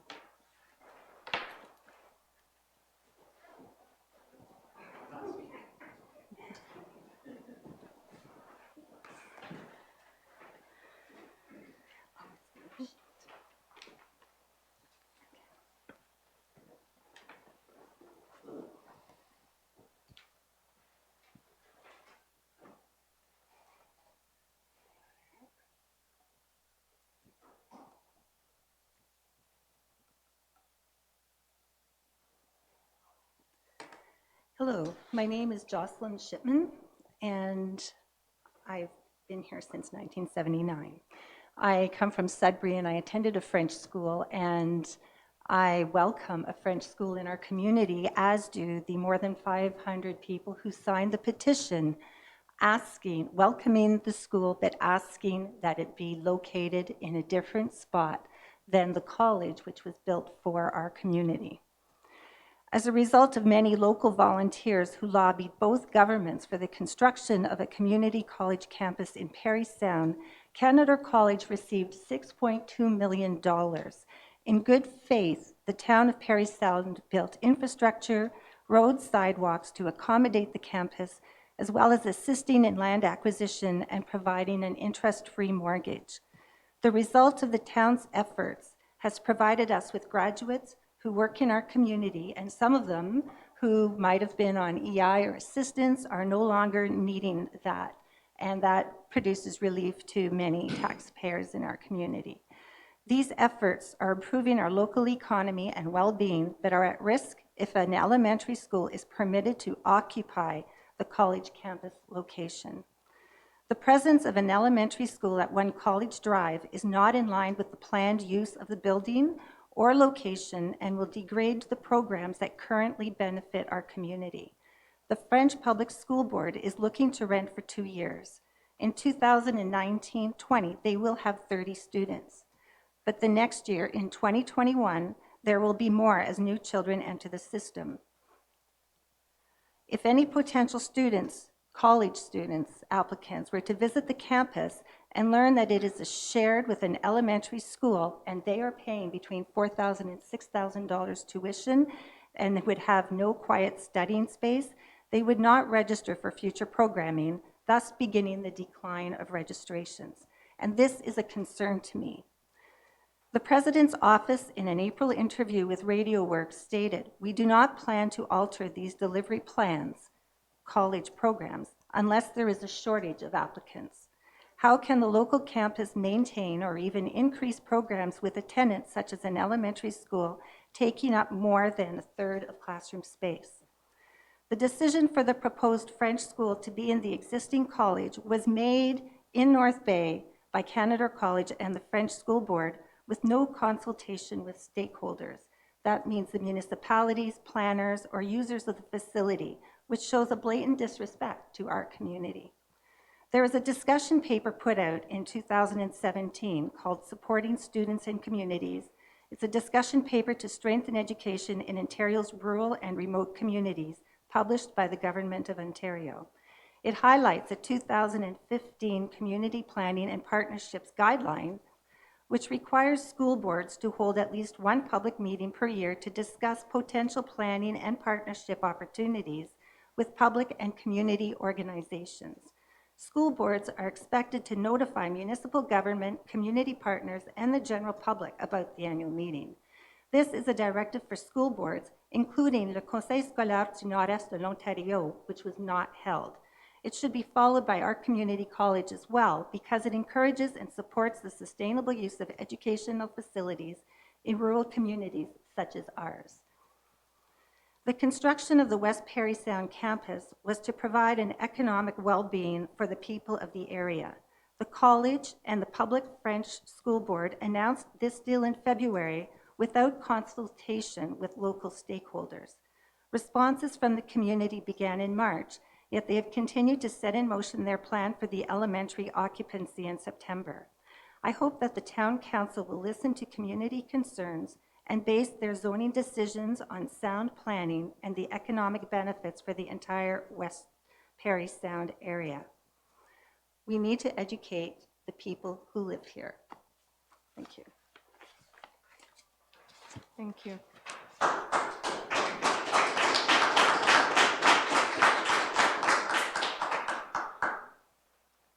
Does anyone else want to speak in opposition to this bylaw?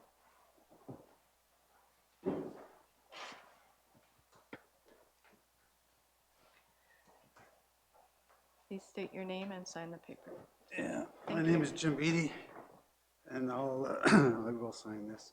My words are relatively on short notice, but I've been involved in discussions about the potential for change in the usage of the college. And I think council has got a tough decision to make here. I hear Mr. Burton speak with regards to the flexibility to have a college where he can make, the board through him as president can make decisions in order to make it economically viable. And that has to weigh in your decision. From the community's perspective, when the college came here, originally it was Georgian, then became Canadore. And the town fully supported the inclusion of Canadore into our community, realizing that some of the educational opportunities that weren't available to residents here in the town, students who were trying to graduate from the Parry Sound High School would have that opportunity to stay in their hometown, go to school, receive a post-secondary education in a variety of avenues that may otherwise not be available. There were a number of students who couldn't participate in colleges or universities around the province or elsewhere in the country because they quite simply couldn't afford it. We worked hard at the Near North Board in order to try and encourage the students to take advantage of the high skill major programs, to take advantage of the internship programs, to take advantage of the apprenticeship programs. Those were the types of things that Canada College would afford this community that would not be available if the college wasn't here. I would agree with Mr. Burton that all of those programs may not have resulted in 100% occupancy. They may not have resulted in a lot of dollars coming into Canada's coffers in order that they could justify having a college here in the town. But they meant a lot to this community and those that participated in those programs at the college. I fully support having a French immersion program in the town. Quite frankly, many of you will know that I sat on the Near North Board for 8 years and was encouraging them every year to go beyond the extended French program that they were currently offering and to offer French immersion. In many regards, it's a shame that we have to have 2 boards, that we can't look at one facility where we could house the French immersion program, although it's a French board as opposed to the English board. We have room in the high school. Yes, it may not be suitable right now to have junior kindergarten children at the high school, with students who are in grade 12. We went through that same routine when we moved the French immersion people from William Beatty School up to the high school, although they were in grades 7 and 8. They had to have a separate area, and the program is working relatively well. There are other opportunities for the French immersion program to operate in the town, and I think the council, you as council members, have a difficult choice here. The college is encouraging the French immersion program to be there, in my opinion, because of a lack of sort of 100% occupancy on a year-round basis with economically viable programs, although there are some, but there are others that aren't so. And on the other hand, the council, I think, has to think about the opportunities that may not be there for their community should it be used for a French immersion program. Thanks. Yeah, thank you.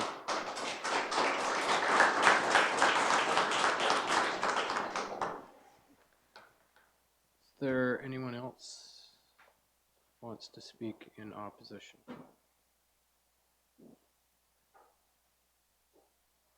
No? Okay.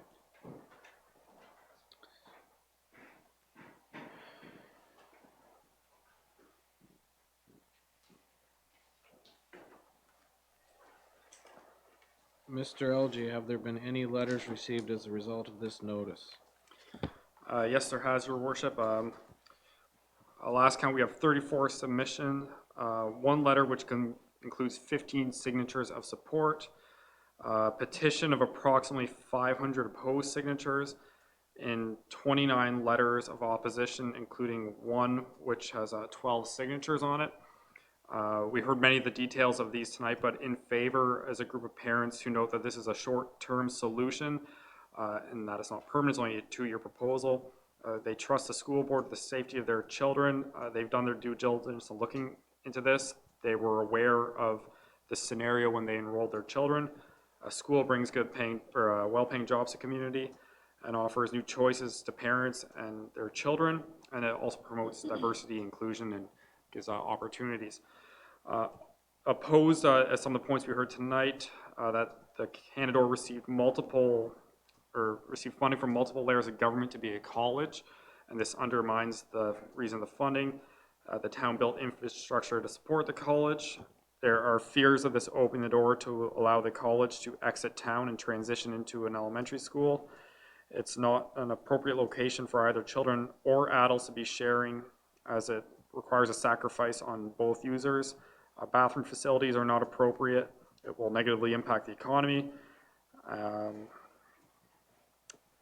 The process to select the site did not have public consultation. It is against the Ministry of Education's community planning and partnership guidelines, and even a 2-year temporary use will still harm the long-term success of the college. In summary, and all these letters will be submitted in their totality for council to review when a planning report comes forward. Okay, thank you. So that concludes the second zoning bylaw amendment. The public should contact staff or check the town's website to see when these amendments will come back for decision. That goes for both zoning issues tonight. Council at its discretion may approve either of the proposed zoning bylaw amendments or official plan amendment. If so, it must either circulate notices of passing of the bylaws or give notice in the local press. Objections to the passing of either of the amendments will be received by the clerk within 20 days from the date of such notice is given, which objections will be forwarded to the local planning appeal tribunal. If an appeal is submitted and the appellant has not provided council with an oral or written submission before the passing of the bylaw, the local planning appeal tribunal may choose to dismiss the appeal. Thank you, everyone, for being here tonight. And may I have a mover and seconder to close the public meeting? Councillor McCann, Councillor Keith. We do now declare the public meeting closed. That's all in favor? That's carried. Now we can go back to our regular agenda. Thank you, everyone.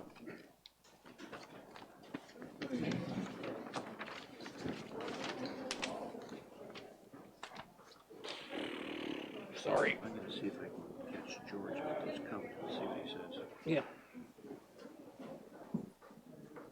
We're taking a break for a few minutes? Yeah, we'll take a 5-minute break.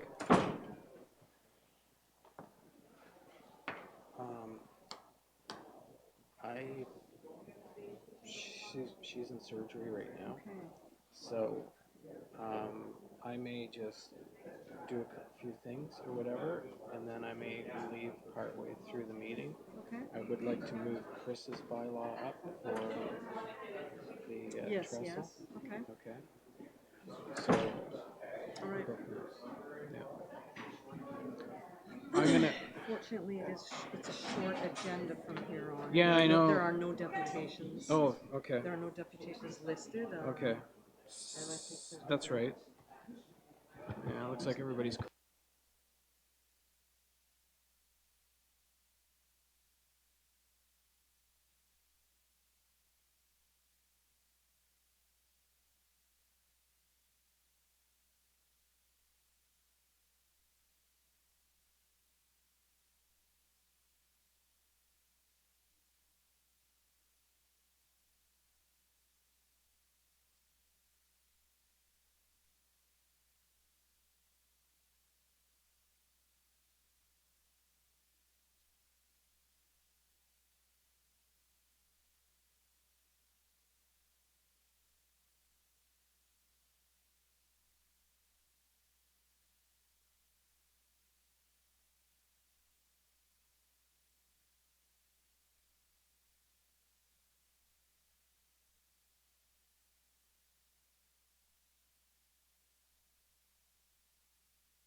Can we have everyone take their places, please, so we can get the rest of the meeting on the go?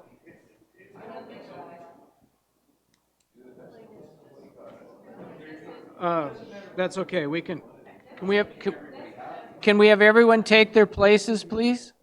Thank you.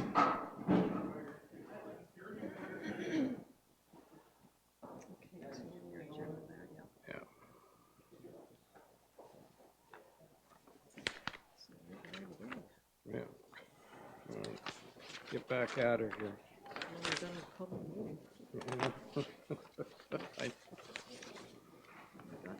We got to there. Okay, so I need a mover and seconder for the minutes, please. Councillor McCann, Councillor Backman, that the minutes from the regular council meeting held July 2nd, 2019 be approved as circulated. Any discussion on those minutes? All in favor? That's carried.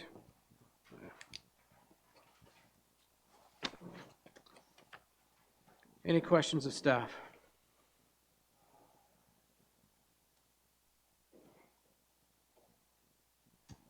Got enough for right now? Okay. Correspondence, Ms. Johnson.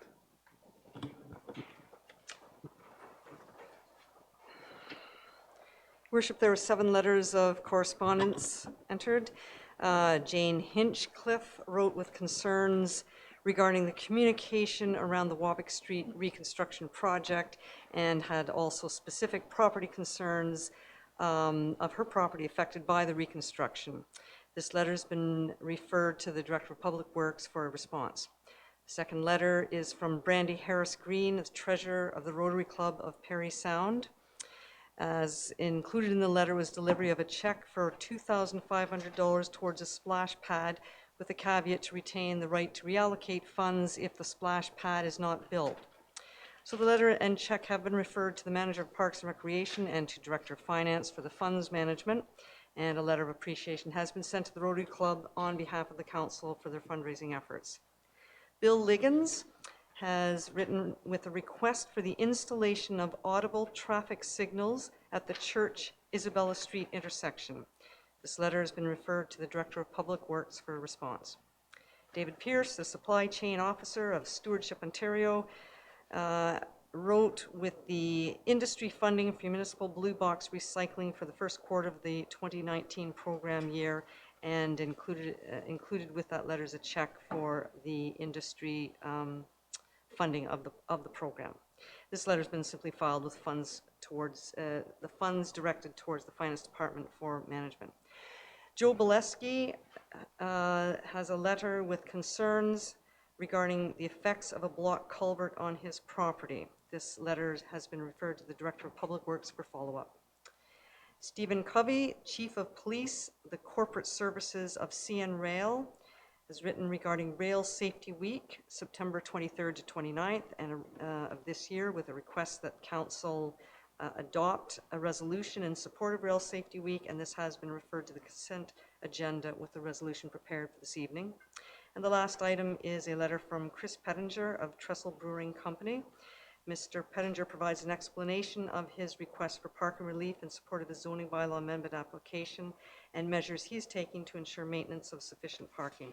This has been referred to the Manager of Building and Planning Services for consideration of the zoning bylaw amendment request, and the subject, this is the subject of a bylaw on this evening's agenda, item 10.4.1. Thank you. Deputations, we didn't have any scheduled deputations for tonight, but if there is someone that would like to make a deputation, they're welcome to do so. Nope. Okay. All right. Just checking. All right. Reports. Mayor and Council's reports. Let me start with the last time that said they did it twice. Okay, we'll start with Councillor Backman then. Thank you, Mayor, and thank you everyone here in attendance. I'll try to make this quick. July 4th, Thursday, July 4th, I attended the Park board. Thank you, Doug. On July 4th, Thursday, July 4th, I attended the Park to Park board meeting in Orville. It was an opportunity for us to review our policies. And one thing I'd like to mention tonight, that Park to Park has created a bridge committee and is looking for volunteers. Currently, there are a lot of bridges that are in need of repair, and some have actually been closed, and the amount of these repairs is quite substantial. So we are also looking at having a fundraising committee. So I'd just like to mention to the public that if anyone is interested in joining these committees, please go to parktoparktrails.org and on the contact page and contact the directors. On Thursday, July 11th, I attended in McDougall the Parry Sound Industrial Park Board. It was a rather small agenda, nothing to report at this time. And today I attended this morning at 9 a.m. the library board meeting. There was a rather large increase of visitation this year in comparison to last year. As of last year's stats, in the month of July, there was average around 5,000 people. This year, in the first 2 weeks of July, they have over 6,000 people, anticipating a triple increase of visitation. Other than that, that is my report for this evening. Okay, thank you. Councillor Keith? Thank you, Mr. Mayor, fellow councillors, staff, and the public. I'll be real short. I did go down to the Pearl Mist again to see the passengers that were coming on and onto our shore, so to speak. And again, we're seeing very favorable things about Parry Sound, so I see that is really great. I think we're doing great marketing there. I have nothing else to report, but next week I'll be busy going to meetings. Thank you. Okay. Thank you. Councillor Burden. Thank you, Mr. Mayor. On July the 11th, I also attended the meeting along with Councillor Bachman of the Industrial Park Board. There was one item that was discussed. They've been warning us for a couple of meetings now that there was an issue with a discharge line in the water system that looked like it might be a major repair. With further investigation, they found that it turned out to be basically an airlock in the system, and they were able to bleed it off, and that seems to have fixed the problem, so that's really good news. Also on July the 11th, I attended the regular meeting of the District Social Services Administration Board. The board has prepared a list of proposed deputations to be requested with various ministries at the upcoming AMO conference in Ottawa in August, which I will be attending, and I hope to be involved in some of these deputations. That board will also be asking all of the municipalities in the district to prepare a list of available properties within each of the municipalities for housing development. Having this inventory list would enable the board to move quickly in the negotiations for much needed housing projects as the funding comes available from upper levels of government. This would be a great help, since sometimes when these offers are made, they have timing deadlines that do not allow much time for planning. The board will be sending letters to all of the municipalities with more details, and I expect we will give the proposal due consideration. And that is my report. Okay, thank you very much. Councillor Borneman. Thank you, Your Worship. I've missed a couple of meetings in the past month due to other obligations. On the 19th of June, I attended a tender opening at the airport. On the 21st, the Commission held a special meeting, and Hall's Construction were awarded the tender to create the roadway to service the new industrial commercial lots. The tender was in the amount of $432,000 and change. I'm always happy to see local business successfully bid on these projects, and I'm pleased to advise that the project is well underway and progressing quite nicely. I've attended at the Bobby Orr Community Center a couple of times in the past week. I'm happy to tell you that the concrete flooring was poured last Thursday. It'll sit there for a month. The contractor advised that they'll commence painting the inside of the building within the next few days, and the boards and glass will be beginning to be installed on August 12th. I want to congratulate Bob Nixie, a longtime town employee, on his recent retirement. Bob was a character. But I see from the smile that Mr. Brown has that he was always happy in his work. I think I also want to congratulate Larry Fleetum, who at once upon a time was the town's engineer, and more recently with Fowler's. Larry's fingerprints are on a whole bunch of work around the area through that career. He was always a gentleman and believed that both the company and the customer needed to be happy for the job to be done properly. So congratulations to both. I hope you enjoy long and healthy, well-deserved retirements. That's my report. Thank you. Councillor McCann.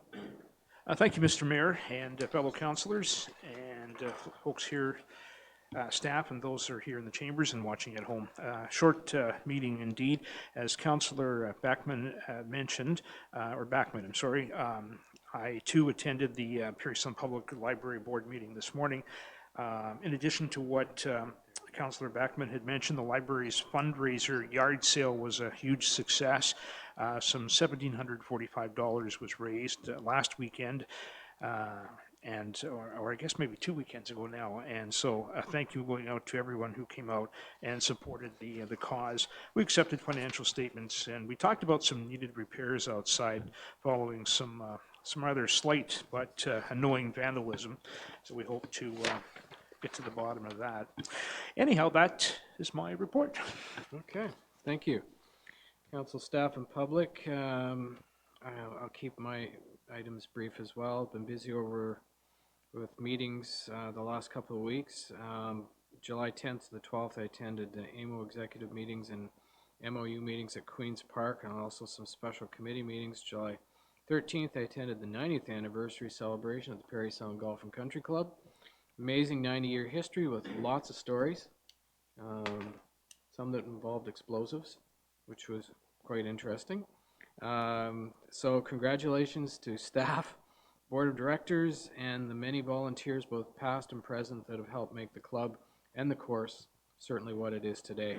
I'd also like to congratulate Bob Nixie on his retirement as well.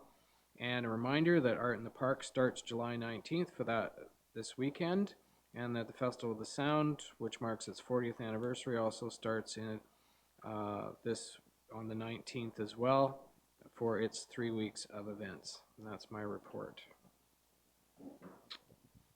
So, on with the consent agenda. Moved by Councillor McCann and seconded by Councillor Burden. Whereas Rail Safety Week is to be held across Canada from September 23rd to the 29th, 2019, where it is in the public's interest to raise citizens' awareness of dangers of ignoring safety warnings at level crossings and trespassing on rail property, to reduce avoidable deaths, injuries, and damage caused by incidents involving trains and citizens. Whereas Operation Lifesaver is a public-private partnership whose aim is to work with public, rail industry, governments, police services, media, and others to raise rail safety awareness. Whereas CN has requested Town Council to adopt this resolution in support of its ongoing efforts to raise awareness, save lives, prevent injuries in communities, including your municipality. Is hereby resolved to support National Rail Safety Week to be held from September 23rd to the 29th, 2019. Any discussion? Councillor Borneman. I ask this every year. Are there any events planned in Parry Sound? I follow Operation Lifesaver on social media, and the numbers that I read indicate that this is really having no impact. That it seems to me that there's not a lot of effort, that this is more of a motherhood thing than an actual get out and do something to reduce accidents and injuries on the railway's part. I'm not really sure that we should be part of something that isn't actually doing what it's intended to do. Well, I'm wondering if we support it, but we follow it up with a letter asking them to give us a list of events and what they actually do. Is that fair enough? Okay, all right. Councillor Keith.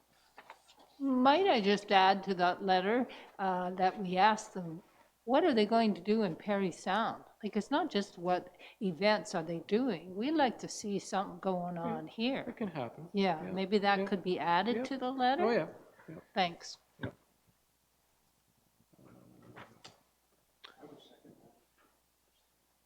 Well, let's deal with this first. Okay. So all in favor of the Rail Safety Week? Okay.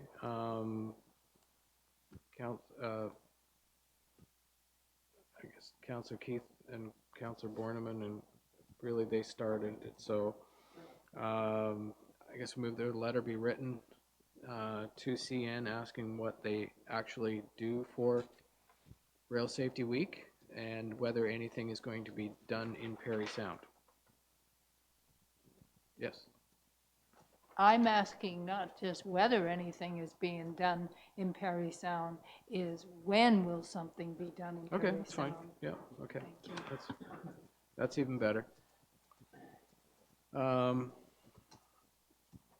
in favor of that letter being written? Okay, that's good. That's carried. I'm going to ask that item 10.4.1 be brought forward and moved up. And then I'm going to turn the meeting over to Councillor Backman, and I really need to be on the road. So it's moved by Councillor Backman, second by Councillor Keith, that bylaw number 2019-6944 being a bylaw to amend bylaw number 2004-4653, the zoning bylaw is amended for 9 Great North Road, 1929330 Ontario Incorporated, be considered as read a first time. All in favor? That's carried. All members in favor of having the second and third readings? That's carried. Moved by Councillor Bachmann and seconded by Councillor Keith. The bylaw above mentioned be considered as read a second and third time, passed, signed, and sealed. Any discussion? Councillor Bachmann? Yes, I'd just like to thank Taylor for taking time to help me better understand the request. I did get some approach from community and business owners in the community with regards to this, so I took a lot of time to thoroughly review this with Taylor. I attended an on-site visit to the trestle and was shown a lot of what was the work that had been done and to get a better understanding of this. And I guess when I'm looking at the different recommendations and some of the decisions that town councils and businesses, very similar to the applicant, that I feel that maybe I'm not as in support of staff's decision with this, and I'd like to possibly discuss considerations of other opportunities.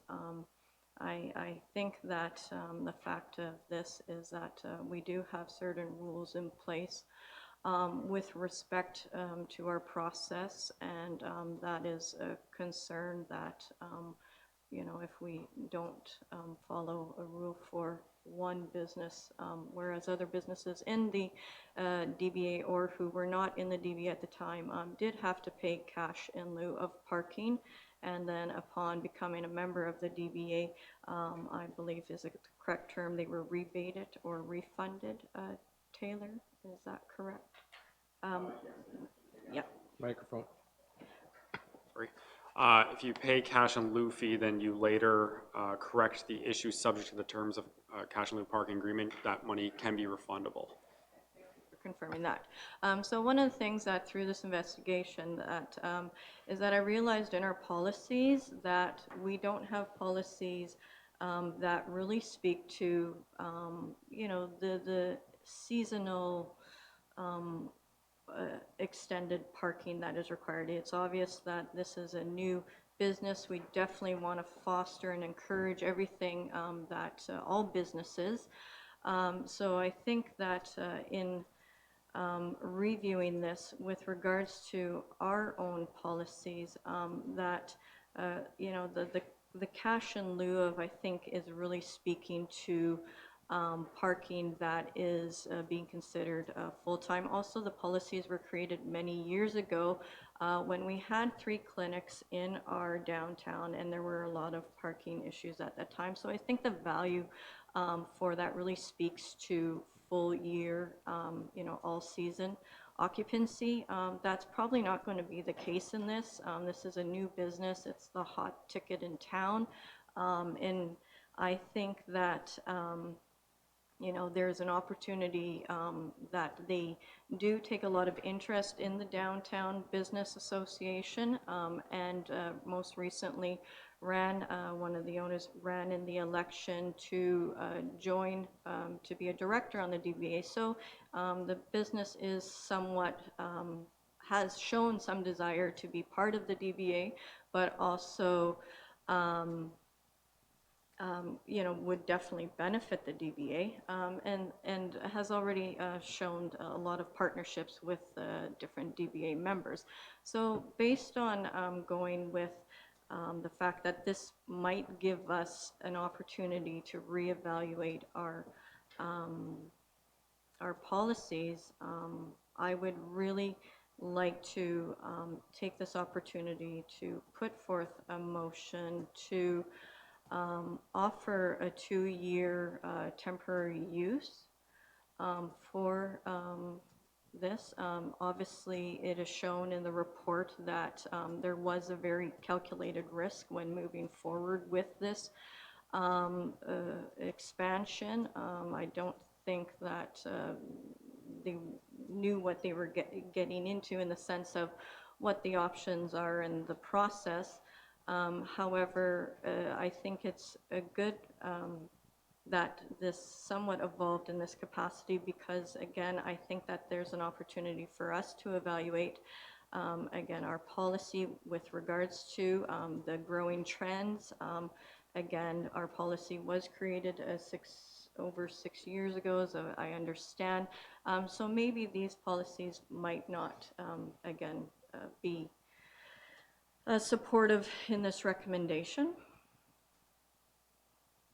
Okay. Councillor McCann? Yes, Mr. Mayor, I would like to second that. I think it's a brilliant idea. Chris is here this evening, and they've been remarkable people in the community investing in it and doing quite a lot. And so, council, when it can, likes to work with business, and I think if we give them an opportunity and set in place a 2-year temporary variance or forgiveness from the cash payment, but the condition is that they would need to join the DBA within that time. My understanding is that there was an there was an unofficial ask to join, but the boundaries had just been redrawn, and apparently it's quite a process to negotiate the realigning of such boundaries. But maybe there's a policy that we could look at down the line that would make that process a little simpler, because we are moving forward and we are growing, and with business coming in, I think we want to protect the DBA and allow it to grow and expand as much as it can. And so I think everyone wins if we say to Trestle Brewery, here's a 2-year temporary piece of permission for you to go ahead, but at the end of the 2 years, if they're not able to join the DBA, then that they should pay the allowance then. Yes? Well, just in regards to the comment that Councillor McCann has made in regards to join the DBA, I'm not speaking that that would be a condition that I would be putting forth, but I think it would give the opportunity to really find out if there is opportunity that this business may want to proceed in that.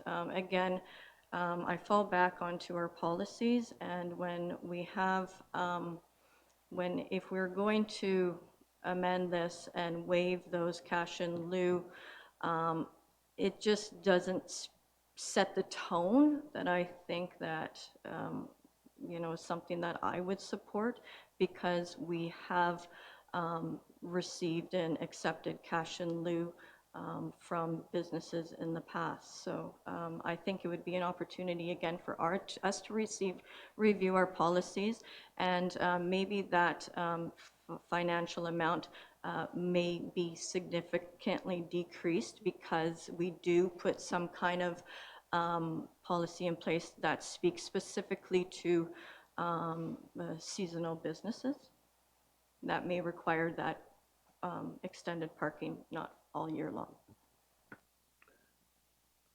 Okay, so I have a mover and seconder for an amendment. I think we need clarity on the amendment. I think we do need clarity on the amendment, and I've got something to say when, yeah. So the amendment is? That we provide temporary, 2-year temporary relief while we have the opportunity to further consult with the business to determine if they are, if it is possible that they would be joining the DBA, and as well as to review our policies that might decrease the value of the cash in lieu that potentially they may opt in to opt for.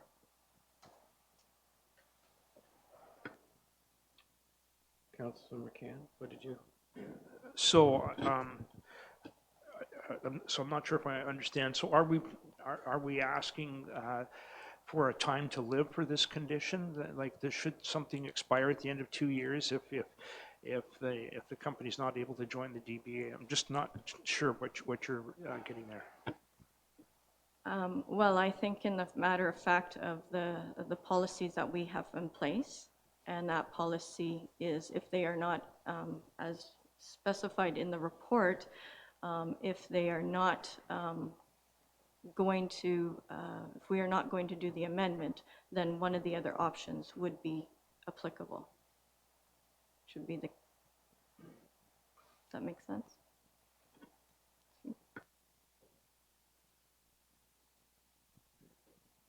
Madam Clerk, how does it? Well,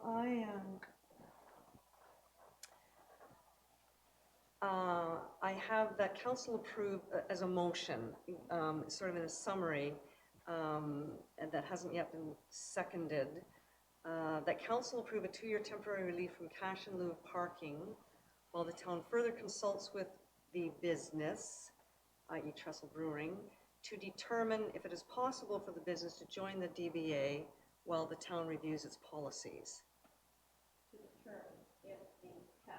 To determine if the cash in lieu value that is currently being proposed would be in effect at that time, should policies be changed to reflect a short-term extended parking.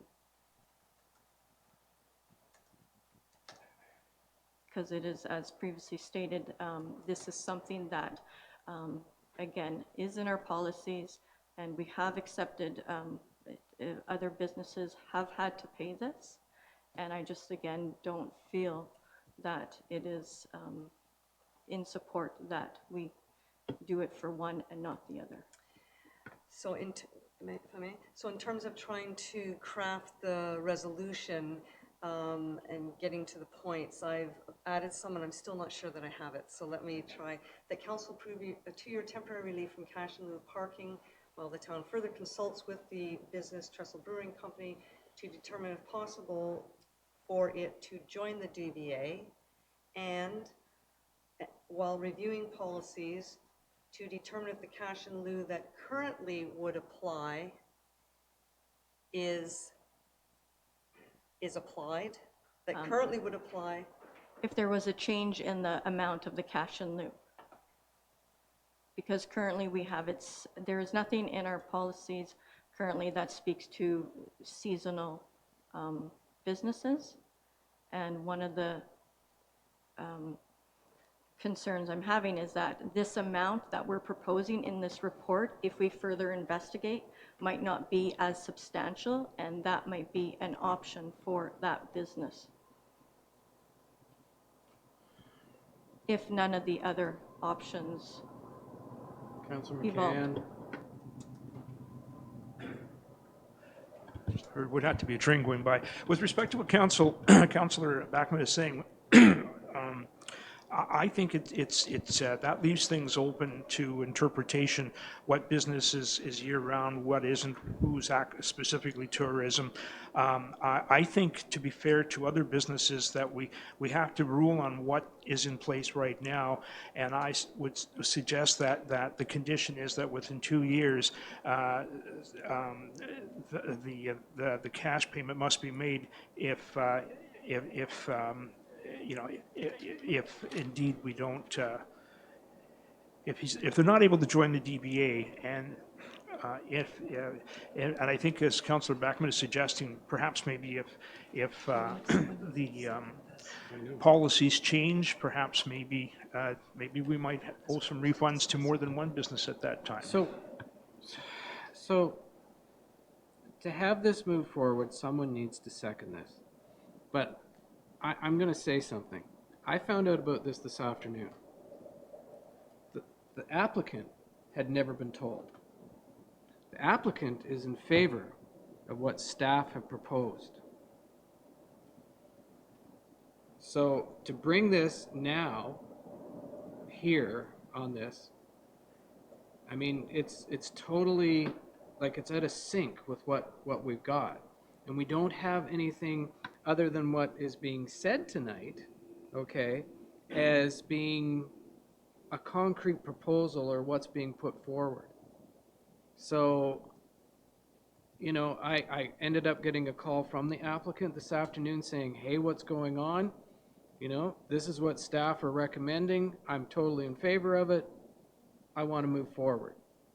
And now we're throwing some bucket on the hot water, or like a bucket of water on some hot coals. We've got a lot of steam going because I'm not hearing anything really super concrete that's telling me that we should change from the direction that we're in right now.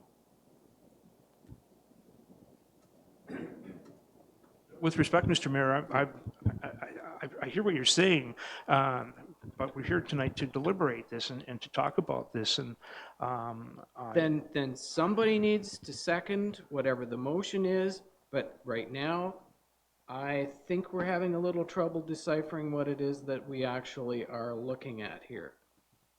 Because I think this goes beyond this bylaw, okay? It's actually dealing with the whole bylaw itself and amendments to the actual bylaw, not this proposal tonight here. This proposal is an amendment to the existing bylaw for the function of this particular business as it stands. What you're talking about is an actual amendment to the bylaw that needs to be considered at some point, and that brought forward maybe a discussion with staff. But we have this on the table tonight, which is addressing this particular issue. What you're talking about is a change in the actual driven bylaw itself. Okay, well, thank you for clarifying that. Admittedly, I am learning, so Okay, yep. it is a big learning curve, and again, I go. Yep. Councillor Borneman? So perhaps we should proceed with what's on the Exactly. agenda and Deal with the other as direction follow. Yeah. Thank you. So that's what I was going to get to. Thank you for that. so I'm just not understanding something. What is it? If we vote on this, what are we saying? That he's in compliance? We're saying that under the existing terms of what he's operating, that we're saying it's okay. But if we're going to make changes to the overall bylaw with regard to parking and fees for parking or no parking and that sort of thing, that's an entirely different issue. That has to be dealt with the bylaw as a whole, the way it is.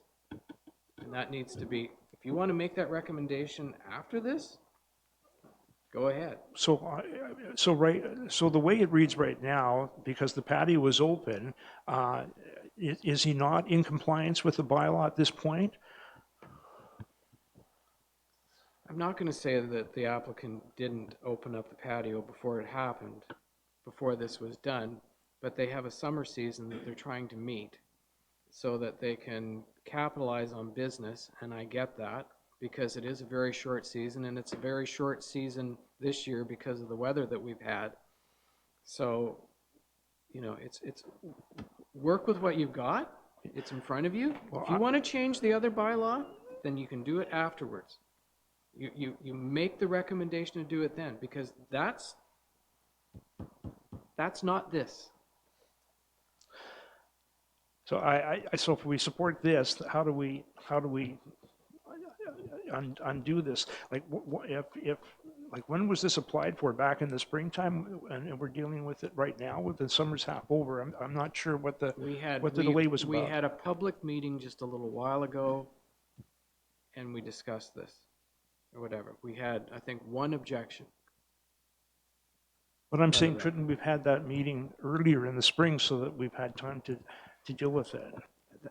I can't, I'm not going to argue with the process and whatever happened. This is the way it has gone down, and this is what it is. We had one objection at the public meeting, and that was it.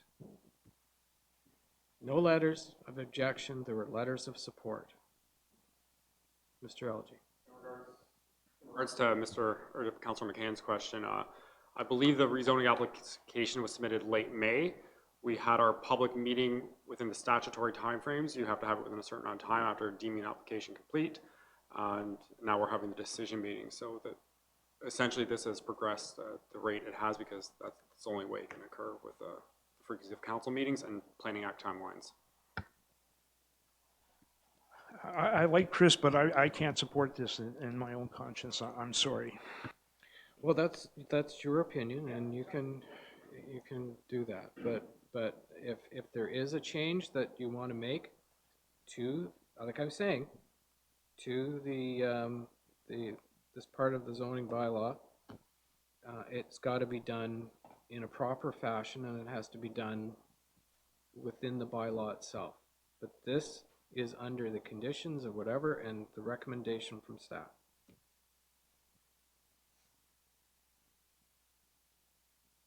Okay? All right. Okay. Any further discussion on it? Councillor Bachman, you have anything, final word? No, that's fine. You've been very helpful in explaining the process and helping me better understand this. I wasn't aware that wasn't something that could be brought up this evening in regards to what I was speaking about. I do have concerns that this does set the tone in relation to other businesses moving forward without proper approvals, and it's just not something that I want to support in the future. Okay. Anything further on this bylaw? Seeing nothing, all in favor? Any opposed? 2 opposed, it's carried.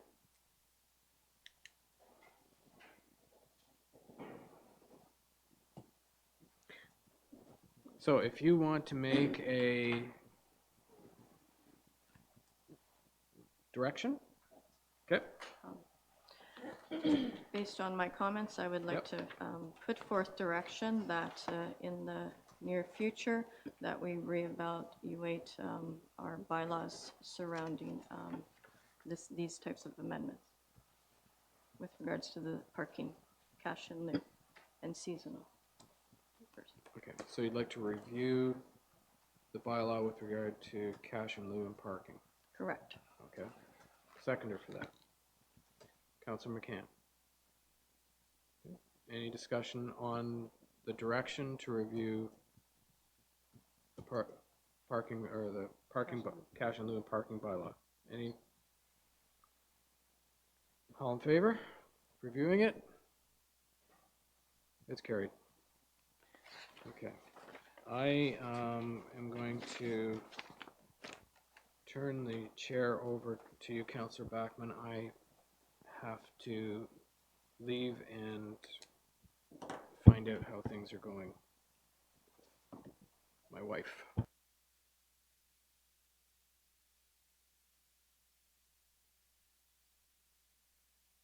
Apologies to council and staff and the public for having to do this, but I need to know what's going on.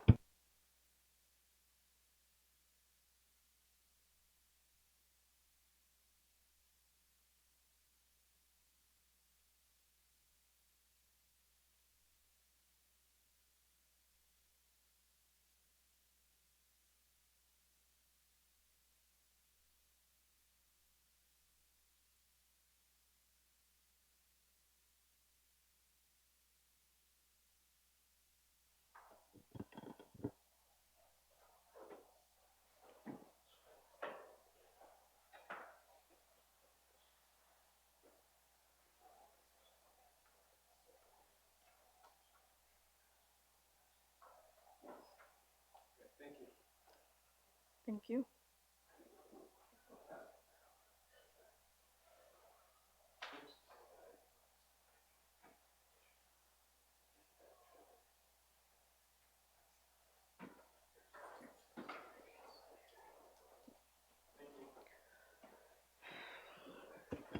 Okay, item 9.1, CEO's Office Administration, 9.91. Do we have a mover for item 9.11, 2019 AMO delegation request to the province? Doug? I'm sorry, Thank you. you were looking for a mover? Yes, moved by, okay. Second by Roger, okay. This is that staff report on delegations with provincial ministers that the town has requested during the 2019 AMO conference be received for information purposes. Clayton, thank you.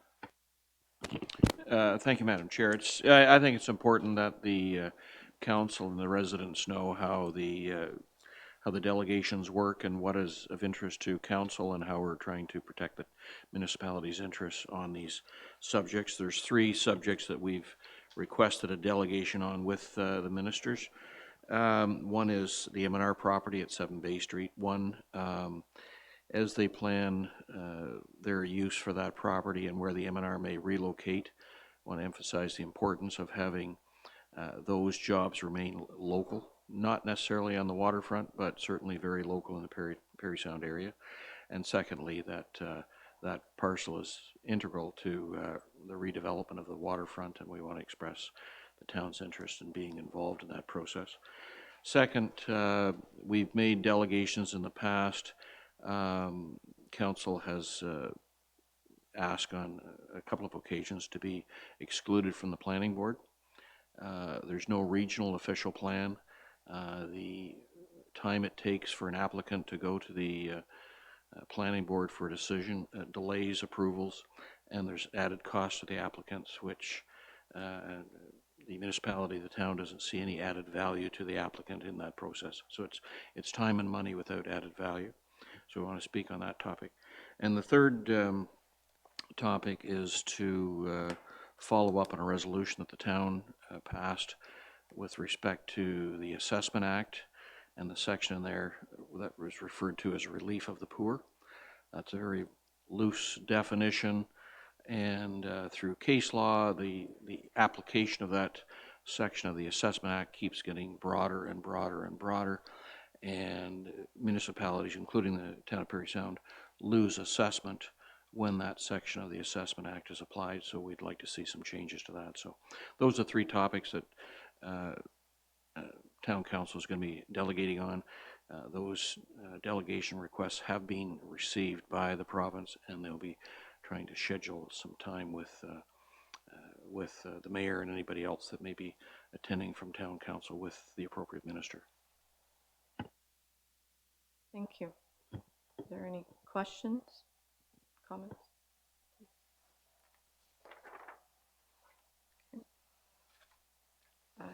Item 9.3.1, pedestrian crossing, Isabel. Oh, sorry. Apologize. All in favor? Thank you. Please bear with me. Item 9.3.1, pedestrian crossing Isabella Street and William Street. Need to move to the council direct staff to instruct the engineer to install an appropriate pedestrian crossover at the intersection of Isabella Street and William Street using option A of staff report, being a crosswalk located at the north end of the radius to Isabella Street, including a hardwired corresponding flashing light at the top of the hill on William Street. Can I have a mover? Seconder? Thank you.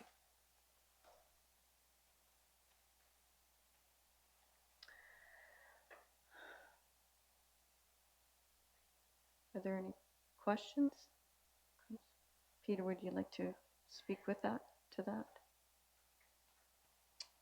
Thank you, Madam Chair. The report is fairly clear on on the options that were identified by the engineer, and we spent a lot of time looking at this, and we think that this is the best option to have a PXO crossing as opposed to a three-way stop due to the elevation of the intersection as well as the hill on William Street. And we're creating a bit of a hybrid by adding a secondary flashing light at the top of the hill, but I think that will be to great advantage to the public when they're using it to cross. It is a 40-kilometer speed limit there. I will tell you that we had our traffic counter there 2 weeks ago, and we had some significant speeds showing up, so that's been forwarded to the OPP, so they're made aware of it. But if you have any questions about this report, I'd be happy to answer them. Paul? So the price estimate that's given here, that hasn't been put out, or that's not quite firm, that's a ballpark figure, Mr. Brown? Through your worship, that's correct. It's somewhat, we're using that figure based on the installation of a very similar crossing at Isabella and Tudhope. Okay. The new one. That was installed using the solar panels, but we'll have to hardwire a light back up the hill, so there might be a slight increase in that value.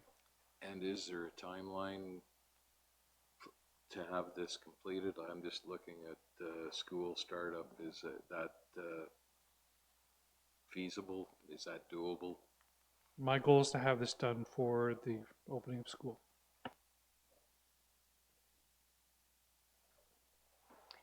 Any further questions? All in favor?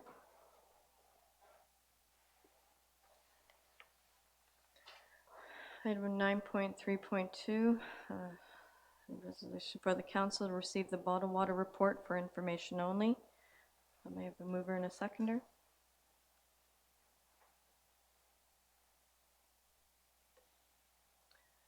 Peter, would you like to speak on this? Through you, Madam Chair, the report is fairly self-explanatory. It was a request that was given to staff to review as far as their bottled water and the usage in the various departments for the town of Parry Sound.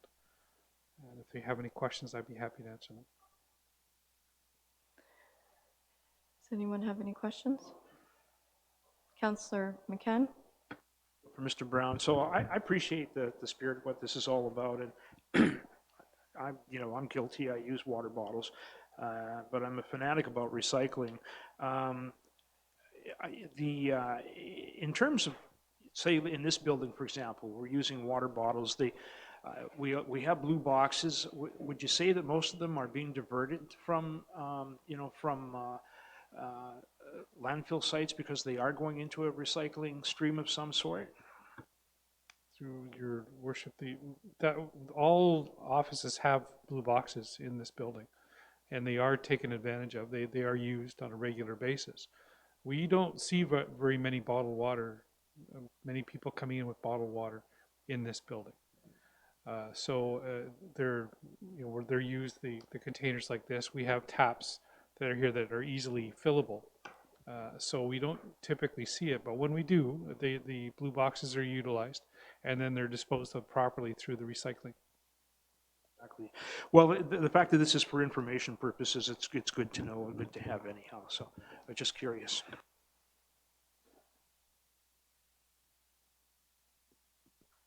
Any further questions? All in favor?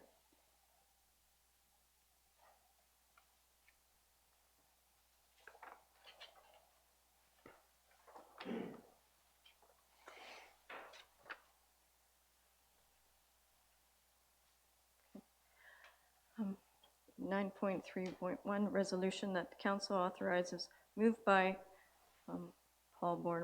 Councillor Borneman, second by Councillor Burden, that council authorizes the manager of water systems to attend the 2019 Suez Ultrafiltrations Users Group Conference to be held in Rapid City, South Dakota, September 29th to October 1st, 2019, pursuant to Schedule C, Section 5E of Bylaw 2019-6902, which requires prior council approval for attendance at seminars, conferences, and conventions outside of the province of Ontario.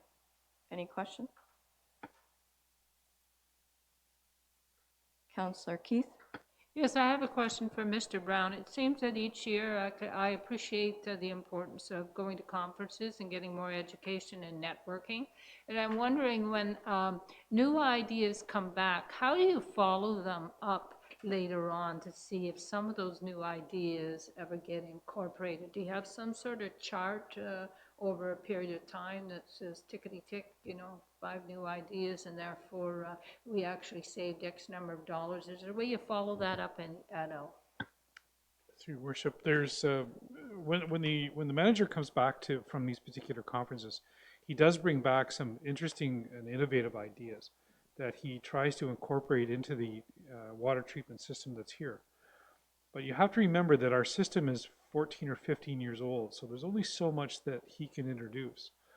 But it's a bit of it's a great learning curve for us to see what other municipalities are doing, and we can share our knowledge down there as well. As far as keeping track of the individual ideas that come back, we don't normally do that. We don't have that in place, but we do our best to introduce new ideas that are presented at these particular types of conferences. And we also share it with all our staff too. We let our operators know what we're doing, what they're doing, and what we can do better.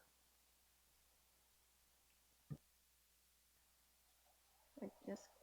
Quick follow-up question would be, in the last 5 years, what percentage of new ideas would you say have we been able to incorporate? Like 10%, 5%, 20%? What, rough?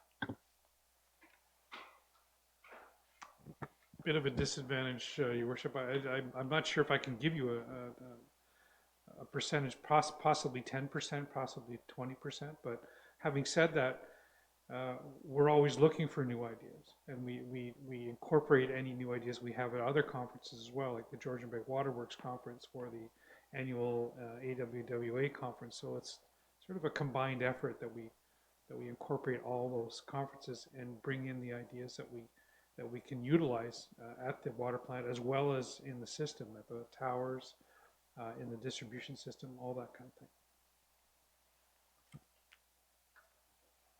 Any further questions? All in favor? Thank you. 9.4, Development and Protective Services. Mr. Thompson, is there anything to report? No. 10.1, CEO's Office Administration.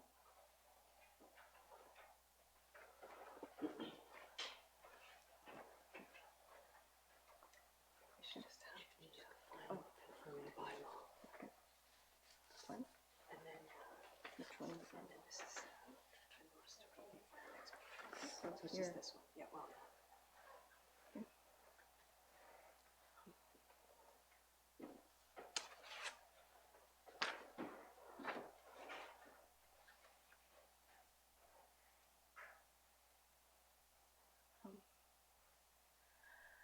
So 10.41, passing of the bylaw number 2019-6945, moved by Councillor Keith, second by Councillor Backman, that the bylaw number 2009 being confirmed to the proceedings of council be considered read the first time. All in favor? Are all members in favor of having the second and third readings? Point of order, I think because you're acting mayor, I don't think you can also second, so if you need a new second, please. Thank you. Councillor Borneman? Thank you. And second by Councillor Borneman, that the bylaw above mentioned be considered as read a second and third time passed, signed, and sealed.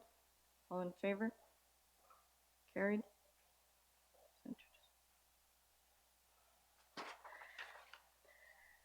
I'd like to thank everyone in attendance tonight. Prior to adjourning, I'd like to offer the following information to the public regarding the next council meeting. The next regular meeting of the council for the town of Parry Sound is scheduled Tuesday, August 13th, 2019 at 7 p.m. and will be held in the council chambers, top floor of 52 Seguin Street. Public access to the building is off Gibson Street. All regular council meetings are held at 7 p.m. on the first and third Tuesday of each month, except January and August, where only one. What? Oh, I apologize. Sorry. Forgive me. I'm learning here, and I appreciate your patience with me tonight. As previously stated, that the bylaw above mentioned be considered as read a second and third time, passed, signed, and sealed. All in favor? Carried. Any discussion on this? All in favor? Thanks. Carried. As stated, all regular council meetings are held at 7 p.m. on the first and third Tuesday of each month, except January and August, where only one regular meeting is scheduled. Regular and special meetings are now live streamed. Please check news and public notices on our website at www.parrysound.ca for instructions to watch live or to see earlier council meetings. Agendas, changes to the council meeting schedule, notices of the special council meetings will be posted on the town's website at parrysound.ca under news and publication notices prior to a council meeting. The public is able to view an electronic copy of the complete agenda with attachments on the town's website. Just search council calendar and the date of the meeting. If you should receive the combined agenda via email, you may make that request on our website or contact the clerk at the municipal office. The minutes of the council meetings will be posted within 2 days after the council meeting on the town's website and on the bulletin board located in the municipal office entrance. Your TV will continue to air the regular Parry Sound council meetings on Saturday at 9:30 a.m. following a regular council meeting. For Cogeco listings, contact www.yourtv.tv. Thank you again for your patience this evening, and good night.